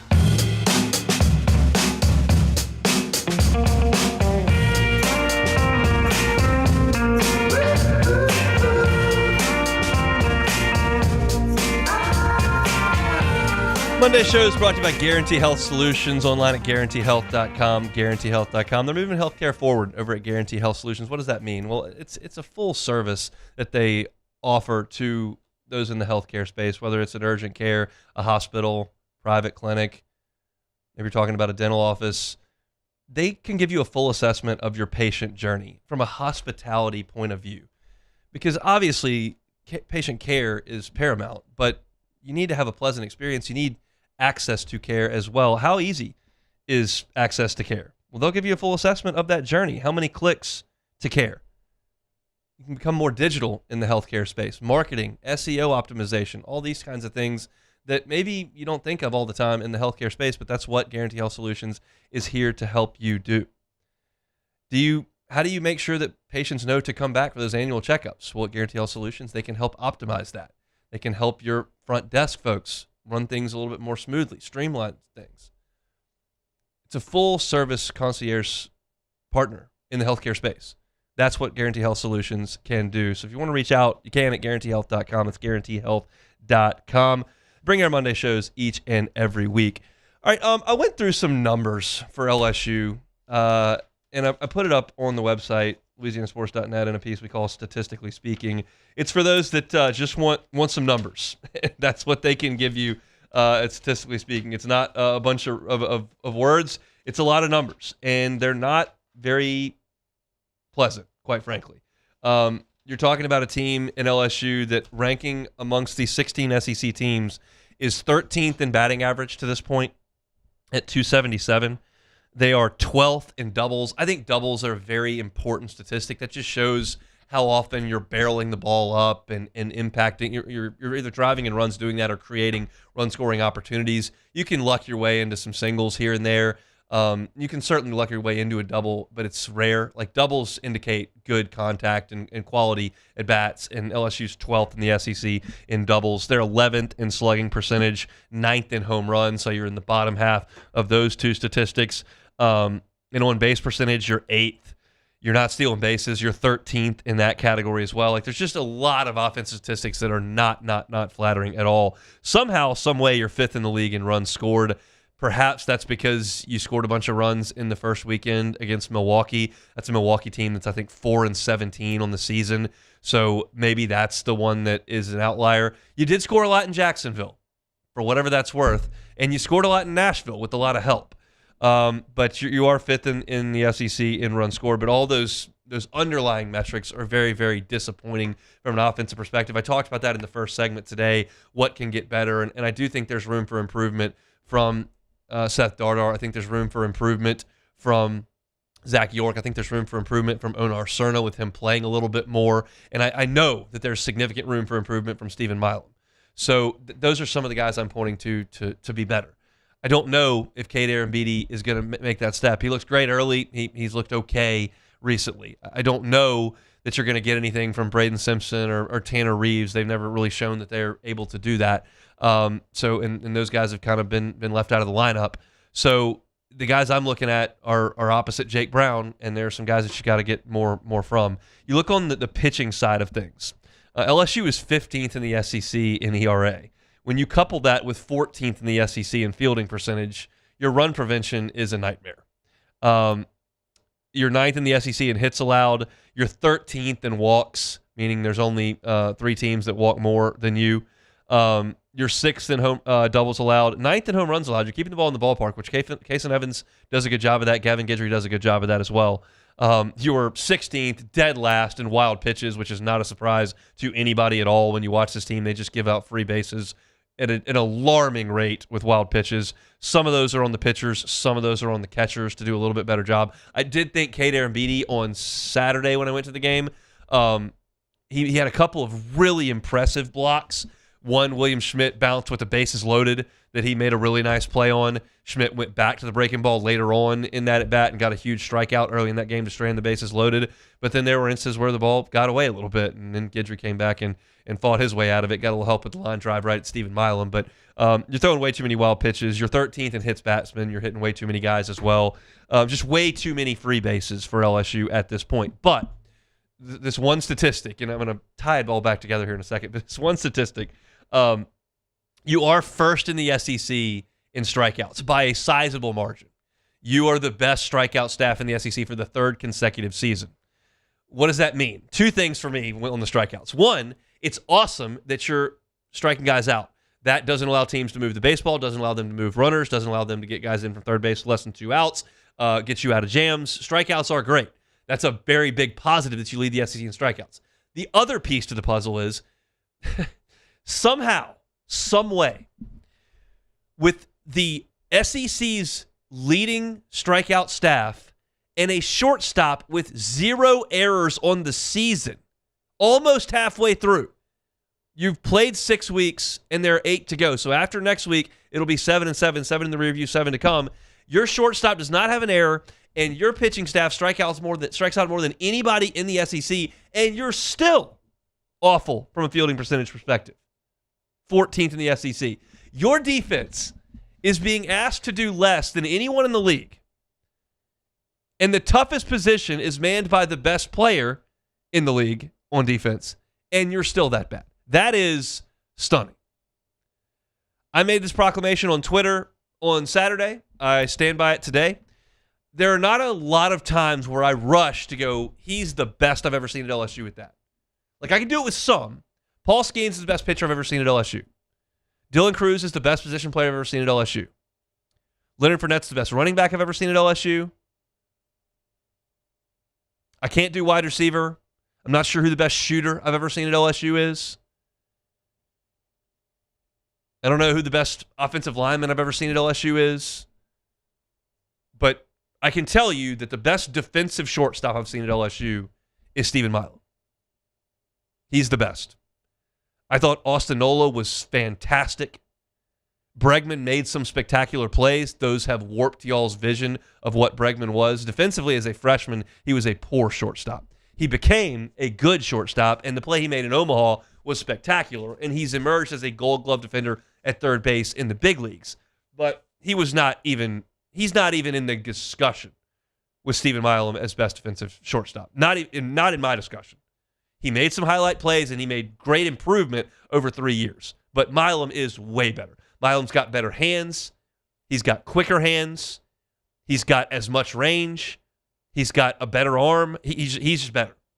I thought Josh Smith did a good job at shortstop. Kramer and Jordan Thompson made some impressive plays, but they were prone to errors. But to me, the best shortstop I've ever seen at LSU defensively is Stephen Milam.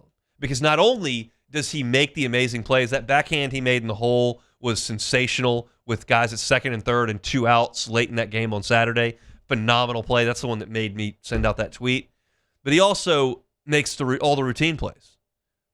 He did have a couple of quote-unquote misplays at Vanderbilt that weren't scored errors.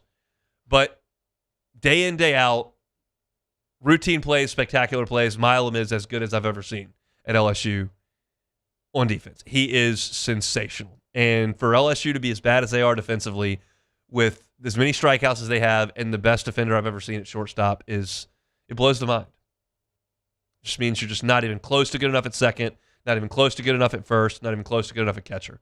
And Jake Brown keeps making throwing errors, which is unnecessary. But those are some statistics. If you want to read all the stats that I pulled for LSU offensively and defensively today. And the other stat I had that I didn't talk about because it's a team-wide stat, but it's LSU's 0-4 in one-run games now. 0-4 in one-run games. That's a good way to drop your seed by a line, whether that's going from a top 8 to a host to on the 2 or 3 line, and then on the 2 or 3 line to out of the tournament. If you can't win one-run games, that'll be the margin. So it's weird that we have to have that conversation, but we do, because that's where LSU is right now. I'll have my power rankings on Wednesday, but you're looking at somewhere like 12-13 for LSU at this point. That's very much bubblicious. So those are some stats. Let's talk some football next. The Hunt Palmer Show.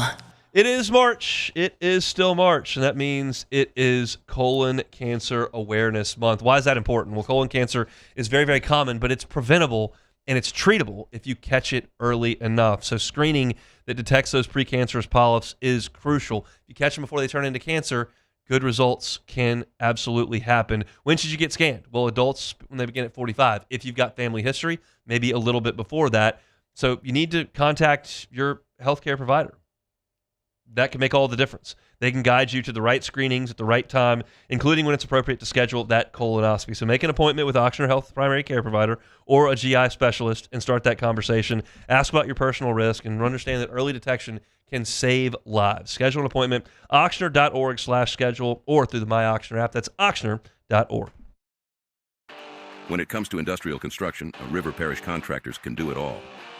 Mechanical, structural, custom fabrication, specialized welding and turnaround services.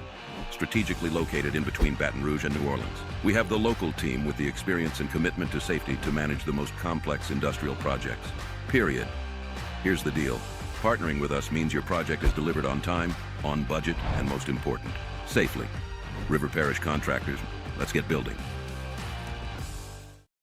If your office is experiencing performance issues like slow networks, jammed printers, or disappearing files, Advanced Office Systems may be right for you. With powerful IT solutions, print management, document imaging, and security systems, they help offices regain confidence naturally. Side effects may include uncontrollable efficiency, smoother workflows, and a sudden burst of office joy. Say goodbye to those emotional breakdowns in the supply closet and get back on track with Advanced Office Systems. These are the luckiest ice cubes in the world. They could have been a thankless bed for an all-you-can-eat salad bar. But instead, they've been called upon to cradle and cool a crisp, refreshing Dos Equis. Looks like the lucky just got luckier. Dos Equis. Looking for cleaner energy? Propane is energy for everyone. Propane water heaters are very cost efficient. And the savings are even greater with a tankless propane water heater. We all know that Louisiana propane is a safe and environmentally friendly fuel. So why not go green while you save some green? I'm Miss Louisiana, Gabrielle McLeod, and for more information, visit louisianapropane.com. Hi, this is Beth Serena. Welcome to my pool.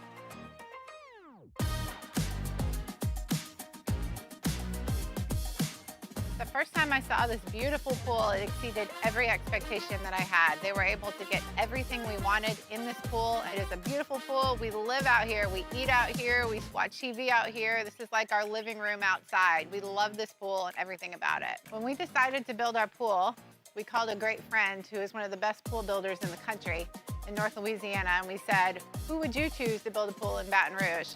And without a hesitation, he told us Russell Pools. He said their history, tradition of great builds, great pools was unmatched. So of course, who did we call? Russell Pools. The advice I would give to anyone looking to build a pool is first call Russell Pools. They'll do an incredible job. It'll be incredibly organized, it'll be time efficient, and you will have your pool in no time. You're listening to The Hunt Palmer Show, brought to you by Guarantee Health Solutions. Guarantee Health Solutions, guiding health care forward. GuaranteeHealth.com.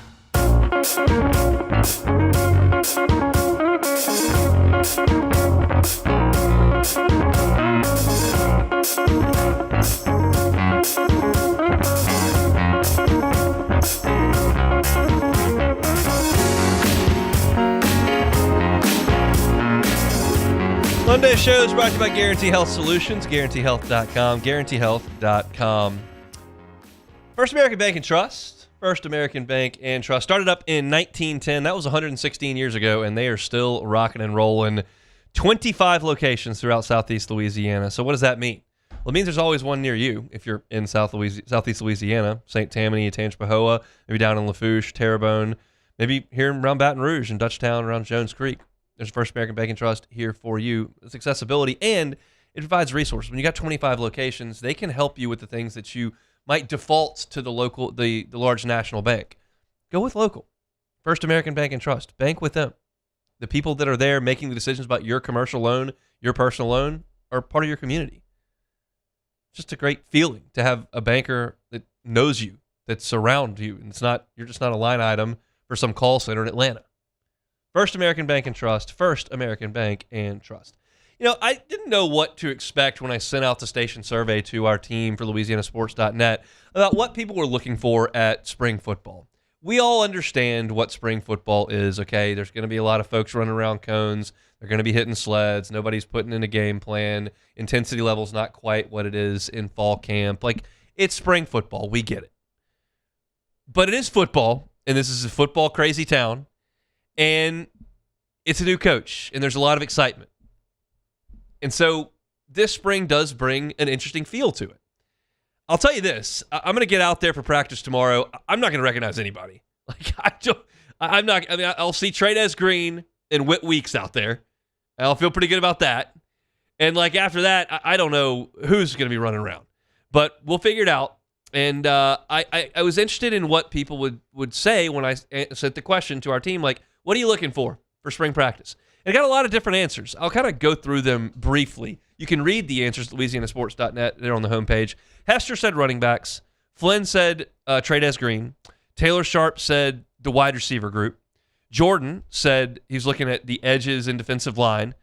I went with the secondary and what the rotation looks like there. Matt went with offensive line, and Musso went with offensive line as well. Paul just threw a whole blanket on the entire offense.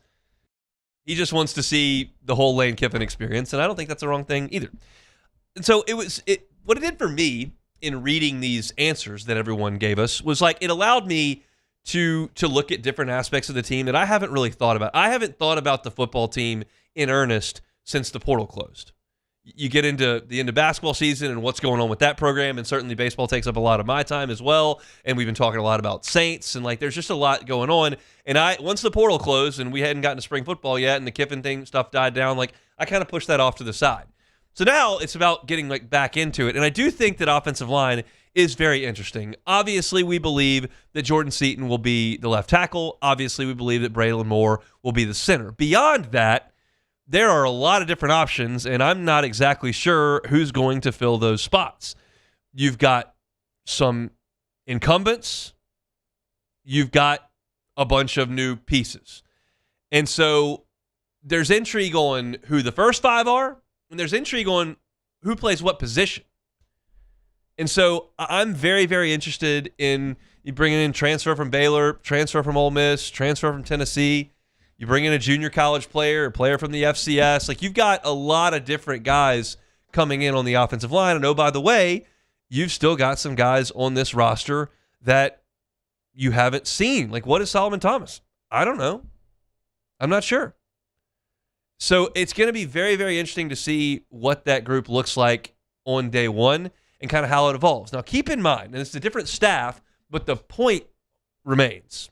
Last year, when we went out to spring football, DJ Chester was the starting center, and Braylon Moore worked with the second team basically the whole spring. And that surprised all of us because you brought this guy in who started at Virginia Tech. Chester had a bumpy year as a redshirt freshman at center. Like, clearly you think that you're going to have Braylon Moore be the center, and he wasn't in the spring. But the plan all along was to move him into that role in the fall, and they did. So you realize that what you see in the spring is not indicative of what they're going to be like on August 1st, and certainly not against Clemson in the season opener. But it's a starting point, and I'm curious to see how that offensive line shakes out. Because I told you, if you were listening in the first hour, that I was curious about the rotation and where guys lined up in the secondary. Same thing for the offensive line. Where are they lining up? I think that's interesting information. A one-on-one rep between a wide receiver and a corner is great. It gets a highlight, and you can put it on Twitter, and we can tell you, well, this Jace Brown went up and beat DJ Pickett. But, like, what does that mean? I don't know. It just means Jace Brown made a nice play. If there's a guy working at a specific spot, he's working at tackle, he's working at guard, that is information that feels like it's relevant and pertinent to fall football. So I'm with Matt Musso and Matt Moscona on that. Like, yeah, I'm curious to see how the offensive line shakes out. Jordan, you did say the edge and the defensive line, guys like Dominic McKinley, Gabe Relaford, you're curious about their emergence in their now second and third year. Yep. Plus, you bring in transfers. Principal Uman-Mielen, Jordan Ross, Jalen Brown, all guys with SEC pedigrees. Like, what intrigues you about the defensive front?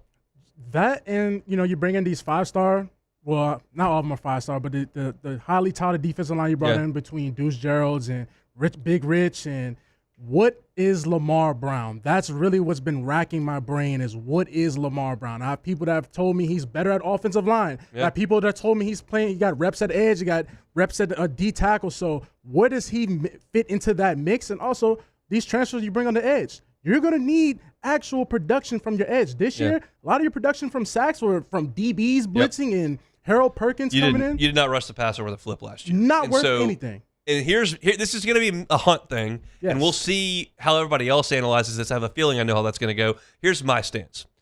Jordan Ross, to me, is the guy who hasn't really done a lot at Tennessee. He's not the 5-star recruit. He was a 5-star recruit 2 years ago. Yes. Now, he's just a guy that didn't make a ton of plays at Tennessee. That's how I'm going to approach it. So, certainly the athleticism is there, the size is there. There's a reason he was a 5-star. And you do turn on the tape. He blocked a kick when he was a freshman. He has had a strip sack. Like, there have been highlight plays, but it's not like he's been a 10-sack guy. Yeah. And so, to me, Prince Will Umanmielen is a dude. That's a guy who led Ole Miss in sacks. That's a double-digit sack guy. That's what I think of him as, even though he was only a 4-star recruit. Jordan Ross is a bigger recruit, but show me something. So I'm with you. Like they have to be better at rushing the passer this year. I think that Jack Pyburn and Patrick Payton had decent years up front, holding the line, setting the edge, making some stops against the run game. They were available, but they were not. They didn't rush the passer at all. Not at all, especially with Patrick Payton. That was his whole thing at Florida State, was that this guy is a pass rusher. This guy, he flies off the edge. So that was a little disappointing. But for this defense to click and really be at all cylinders, you have to generate some type of pass rush. And I think that's where it all starts, Will. I did the Chuck Oliver show last week. Okay. And Chuck asked me, Dominic McKinley, is he going to blossom into a star? I was like, well, he hasn't. I mean, he's been here 2 years, and he's a nice player. Yeah. But, like, I don't notice him on the field. And that's kind of the way that I look at defensive line play. Like, do I notice you? And I didn't really notice him the first 2 years he was here. He's big. He's got the measurables. He was a 5-star. But I alluded to this on Chuck's show as well. And this, I think, is a big deal. LSU, I'm going to pull two numbers that might not be exactly right, but you'll get the picture. I think LSU's had 8 defensive line coaches in 7 years. It's been a lot. Maybe 9 in 7 years because Jimmy Lindsey got sick, and you had the interim there with Pete Jenkins came in for 3 months, and then you had Bob Diaco try to go over there and do it, or John Jancic went over there and tried to do it, and then you've had just a revolving door, and I think that harms the development of some of these defensive linemen when you have a different voice every 10 months. Like, that's just a big deal, and he's going to have another one this year, so we'll see how that goes. But that's 3 in 3 years for him. It's 3 in 3 years, so that's just the way things have gone. I do know this: the staff has told people they're very high on Gabe Relaford. It was a bummer that he got hurt last year. Yes, you had a lot of older players that came in with Peyton, Pyburn, and Butler that took playing time from him, and then he got hurt. So hopefully he's healthy and he's out there and making some plays. But there's a chance he can be a quality pass rusher for you. But of the guys they've got, like, I'm looking at Prince Will Umanmielen as the top dog. He's got to. Everybody else needs to show me something. No, he's got to be. I mean, especially, didn't they have to pay $1 million to go get him from Ole Miss? $500,000, but they did it twice. They paid $500,000 for Daugherty and Umanmielen, so that's $1 million. Okay, well, you two brothers, y'all need to show up this year, okay? So yeah, he has to be. And then the last one Taylor talked about was wide receiver. There are going to be 100 of them out there tomorrow, and we'll see. I'll see what they look like in pads. My inclination is that Jace Brown is the best transfer they brought in. He was certainly the most productive last year at Kansas State. I think there are some good ones. Jackson Harris from Hawaii, obviously. I think that Trey Wilson is a freak that has been hurt for 2 years at Florida, that it could potentially be a big play guy. I like the fact that he went off against Georgia last year. That's a feather in your cap. But they're all going to be going through reps, and they'll be catching balls from backup quarterbacks that have a lot to play for as well. Husan Longstreet, is he the future of LSU football beyond Sam Leavitt? Who knows? And can he get a push from a guy down at a lower level from old Elon? Is that something that you can see? We'll see. But we'll be out there tomorrow, I believe, watching LSU spring football. We have still not gotten a practice schedule on that, but hope to have a report on tomorrow's show from what we see out on the Ponderosa tomorrow. So we'll come back and close it out next. The Hunt Palmer Show. Lifetime Roofing. Find them online at lifetimeroofingla.com, lifetimeroofingla.com. Lifetime's in the name, obviously, but it's also in what they can provide you, and that's a lifetime workmanship warranty. That warranty will cover the workmanship, obviously. It also covers the materials, and those are backed by CertainTeed, which is one of the oldest and most trusted names in building materials. Lifetime workmanship warranty. They also do financing. 0% up to 18 months. A new roof can be pricey. Even a deductible can be pricey if you've got 2% on a large roof for wind and hail or for a named storm. If you want to finance a deductible, you can do that as well at Lifetime Roofing. They are Baton Rouge based. The owners right here from South Louisiana. They care about this community, and they know that their work oftentimes calls for them to help people in need. And they're here to do that, and they'll be here for a very, very long time. It's Lifetime Roofing. Find them online at lifetimeroofingla.com, lifetimeroofingla.com. Transform your living space with Lacoste & Young Remodeling and take your home from outdated to outstanding. Redefine your kitchen for the ultimate culinary experience or elevate your daily routine with a spa-worthy bathroom retreat. Our skilled team brings 3D modeling to life to ensure your vision becomes a reality. We believe luxury should be accessible and offer tailored solutions to fit your budget without compromising quality. So contact us today for a free estimate. Lacoste & Young Remodeling, providing perfect solutions for your dream home.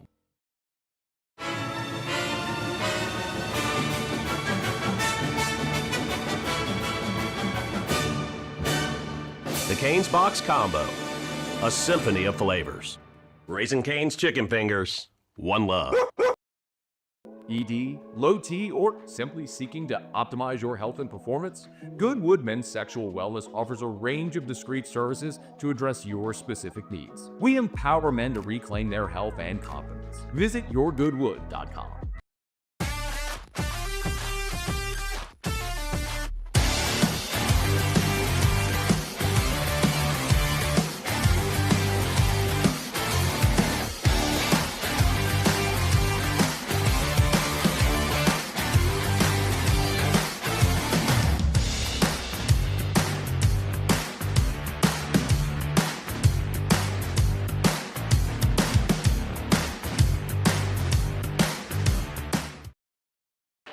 When it comes to industrial construction, River Parish Contractors can do it all.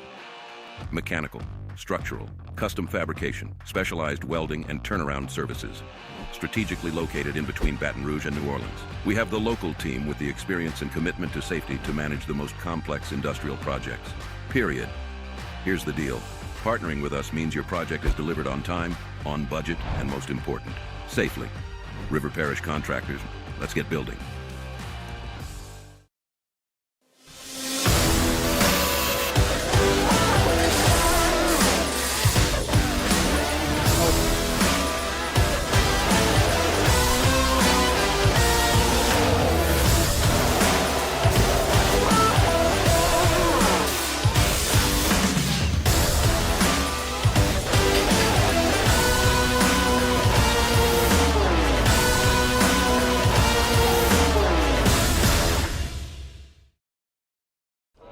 These ice cubes could have been a thankless bed for an all-you-can-eat salad bar. But instead, they cradle and cool the crisp, refreshing Dos Equis. Nicely done, ice cubes.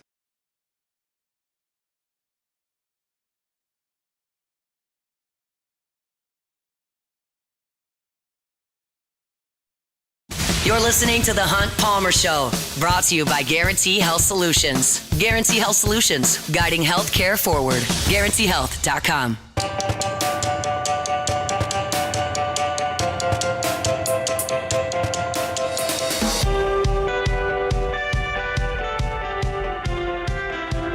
A little bit better weather on this Monday as opposed to last Monday out for the T-ball squad. Myers Man was out there last week in a full jacket with a hood on it playing T-ball. It was freezing, man. It was freezing It cold. was freezing in March. Yeah, no, I'm tired of this. Can't have it, but it's not anymore. So we'll be out there in shorts today. Bombers looking forward to a big time game. There's a little bit of drama last week. Folks were not happy that some of the dads from the other team, which you go out there, there's a bunch of dads out in the outfield, were stopping some of the balls that were hit. Really? Yeah, I had no problem with it. There's no rules. It doesn't matter. It wasn't like they were keeping score. No, nobody's keeping score. But the balls were being stopped right by the pitcher's mound every time. So I thought it was fine. Whatever. So I mean, are they doing it trying to speed the game up, or are they just? So trying yeah, to... the kids. I mean, Myers is playing against 3-year-olds, and his team's 4. 3-year-olds, they're not going to stop the ball. If you hit it, it's going to roll all the way to the fence, and all the kids got to run and go get it. It's just it's going to be all day. We're going to be here all day. So okay. I respect to the dads then. Respect to the dads. We trying to get up out of here. Look, 35 minutes. I'm telling you, in and out with T-ball. Just say we trying to get up out of here, man. Not enough time for Keller to eat 4,000 cheese puffs, but it's. We'll be out there, a little T-ball this evening. Tomorrow on the show, looking forward to a reaction to LSU's first spring practice. Also, LSU and Louisiana Tech from the box tomorrow. All these games are important for LSU to play better and to get wins. So we'll see if the Tigers can do that against Louisiana Tech. I have not looked into Tech this year. I'm not sure what their situation is. Jay Johnson said on Saturday that he thought the Tech entering the weekend was in a pretty good space RPI wise. So we'll see. But we'll have a preview of that game tomorrow. I'll be ready for that and continue to I'll just say this: monitor things with LSU basketball. Monitor. Nothing happening at the moment, but that silence, in my opinion, is loud, and we'll see. I don't have anything to tell you right now, but I just wouldn't suggest to shut the door on it. Gotcha. Your spidey senses are tingling. My spidey senses are tingling a little bit. There's a lot of quietness, and I listened to 2 NC State podcasts today. We'll just go to that far. So let's close out the show. Some take it or leave it. Take it or leave it. Take it or leave it. Today's hottest stories in sports, news, and sometimes even Hunt's life. The question is, will he take them or leave them? All right, so the reigning NFL Offensive Player of the Year has a new contract. Jackson Smith-Njigba has, listen to this. He has reached a 4-year, $168 million contract extension with the Seattle Seahawks, making him the highest paid NFL receiver in history. The deal averages $42 million a year, includes over $120 million guaranteed, both record-setting. So should the Saints be nervous for the Chris Olave contract extension? Take it or leave it. I'll leave it. I mean, leave it alone. Chris Olave hadn't won any Offensive Player of the Year awards that I'm aware of. True. So, Very true. I mean, I realize that's a different market, but I think Chris Olave is probably going to get paid by the 15th, 18th best receiver in the league. He's not that, but that's probably what he's going to get paid like, and I don't think that alters it because Smith-Njigba got that monster deal. Okay. Just saying, man. So are we looking at a day and age where we're getting receivers making over $40 million a year, though? That's a hard way to run a salary cap, and the Bengals are trying to do it with 2 of them. So that's a very difficult way to manage things. All right, so the New York Giants running back Cam Skattebo has issued an apology for his prior comments on CTE and asthma. Skattebo previously said that CTE wasn't real and that it is an excuse. During a recent podcast interview, he also said asthma was fake and just breathe, bro. So are Skattebo antics getting kind of old? Take it or leave it. I'll leave it. Here's the deal. Leave it alone. I just don't think Cam Skattebo is a Nobel Prize winning scientist. I don't believe he is an academic in really any way. I think Cam Skattebo is big and strong and fast and humorous. I don't want him giving any theses on science or anything of that nature. Yeah, medicine. He's not an academic. He's an athlete. He's a jock. So if you're asking him questions about things he doesn't know anything about, you're probably going to get dumb answers. Yeah. That's my thought on that. Especially asthma, just breathe, bro. You didn't think about that one. Just breathe a little bit, bro. You didn't think about that one. So, unfortunately, Paul Mainieri is out as South Carolina baseball head coach. Midway through his second season, Mainieri, 68, who won the College World Series with LSU in 2009. The Gamecocks went 40 and 40 under Mainieri. So is it time to call it a career? Take it or leave it? Take it. I'll take it. I told you this. I've been telling you this for weeks. Yeah, it just wasn't a good hire. Paul had a brilliant career. Yes. He really did. And look, LSU fans just immediately spring to diminish what he did here. Immediately. Have you watched LSU in 2024 and in this year? It is very difficult to be really good every year. Yeah. Paul's teams for a stretch in 12, 13, 14, 15, 16 were a top 8 national seed every year. He was good. He got a top 8 every year. They were good every year. And I realized that the landscape's different, and I realized that things didn't go well at the end. And I fully admit that. But to diminish his entire career at LSU is ridiculous. It's hard to be really good every year. And he was really good damn near every year. And he won a lot of games. He's a great ambassador for LSU. He loves LSU. And Ray Tanner made a bad hire. He hired a guy that had been out of the game for a few years, that had never dealt with NIL transfer portal stuff, and he put him into the most difficult conference in the history of the sport, and it went horribly. And that's not surprising. I knew it was going to go horribly. I knew Les Miles was going to go horribly at Kansas. You did call it. It was just obvious. But South Carolina did show some spunk after they you know how bad it was when they let him go in the middle of a series. They didn't even let the series end. It's that's Friday. Got beat 22-3. That's it. And then they came back and played tough on Saturday, and they won the game on Sunday. Okay. So, it was just a bad hire. And I'm hopeful that Paul is welcome back here. This, in my eye, does not diminish his legacy one iota. This was never going to work. It was set up for failure. No, and I will say, what it is. you did call this a while back. Like, even when it first happened, you were like, I don't like this at all. I don't like where this is going. So you were ahead of the snake before everybody else. Yep. That's it for Take It or Leave It. All right, that's it for Take It or Leave It. Our Monday show is brought to you by Guarantee Health Solutions. Open the show today talking about LSU's series loss to Oklahoma. Just a really, really tough series loss, and the offense was not nearly good enough. Went into that. Also touched on a little bit later on in the show with Cooper Moore's injury and what that means for LSU. Just simply, they don't have a third starter now, so you're going to have to go to that TBA situation and use who's available to you after you play Friday and Saturday, and you don't hold anybody. You go win games if you can. So that's what they're going to have to do for the next few weeks. Also talked to LSU Pro Day with Chris Marler. Appreciate him for jumping aboard. Talks some LSU spring football. You can find those segments online on YouTube or wherever you find your podcast at Hunt on LSU. Full shows always Hunt Palmer Show wherever you find your podcast, YouTube as well. So lots that we got to. If you missed any of it, catch it on demand. Like, subscribe, rate, review. We always appreciate that. It gets our content as front of many folks as possible. Tomorrow we will have Glenn West on talking Tigers. We will have Sharif Ishak on talking about the New Orleans Saints. We'll preview LSU and Louisiana Tech, and certainly get you caught up on spring football's opener as well. You can read about that on LouisianaSports.net for free. That's it for me. Matt's going to drive you home next on After Further View. Everybody have a wonderful and safe Monday evening. We're back tomorrow, same time, same place, on the Hunt Palmer Show. The Hunt Palmer Show. Before we roll, let's talk about Swing Easy Golf Club. SwingEasyGCBR.com is the website, but don't go to the website. Just go to Swing Easy Golf Club. They're on Segan at Perkins. Great place to work on your golf game. If you're looking for a place to hit some balls before work, looking for some place to hit some balls at lunch or after work, maybe in the evening when it's dark, you can do that at Swing Easy Golf Club. They've got the driving range setting in there in individual bays. Don't have to worry about wind. Don't have to worry about rain. Don't have to worry about grass not growing or scuffed up golf balls.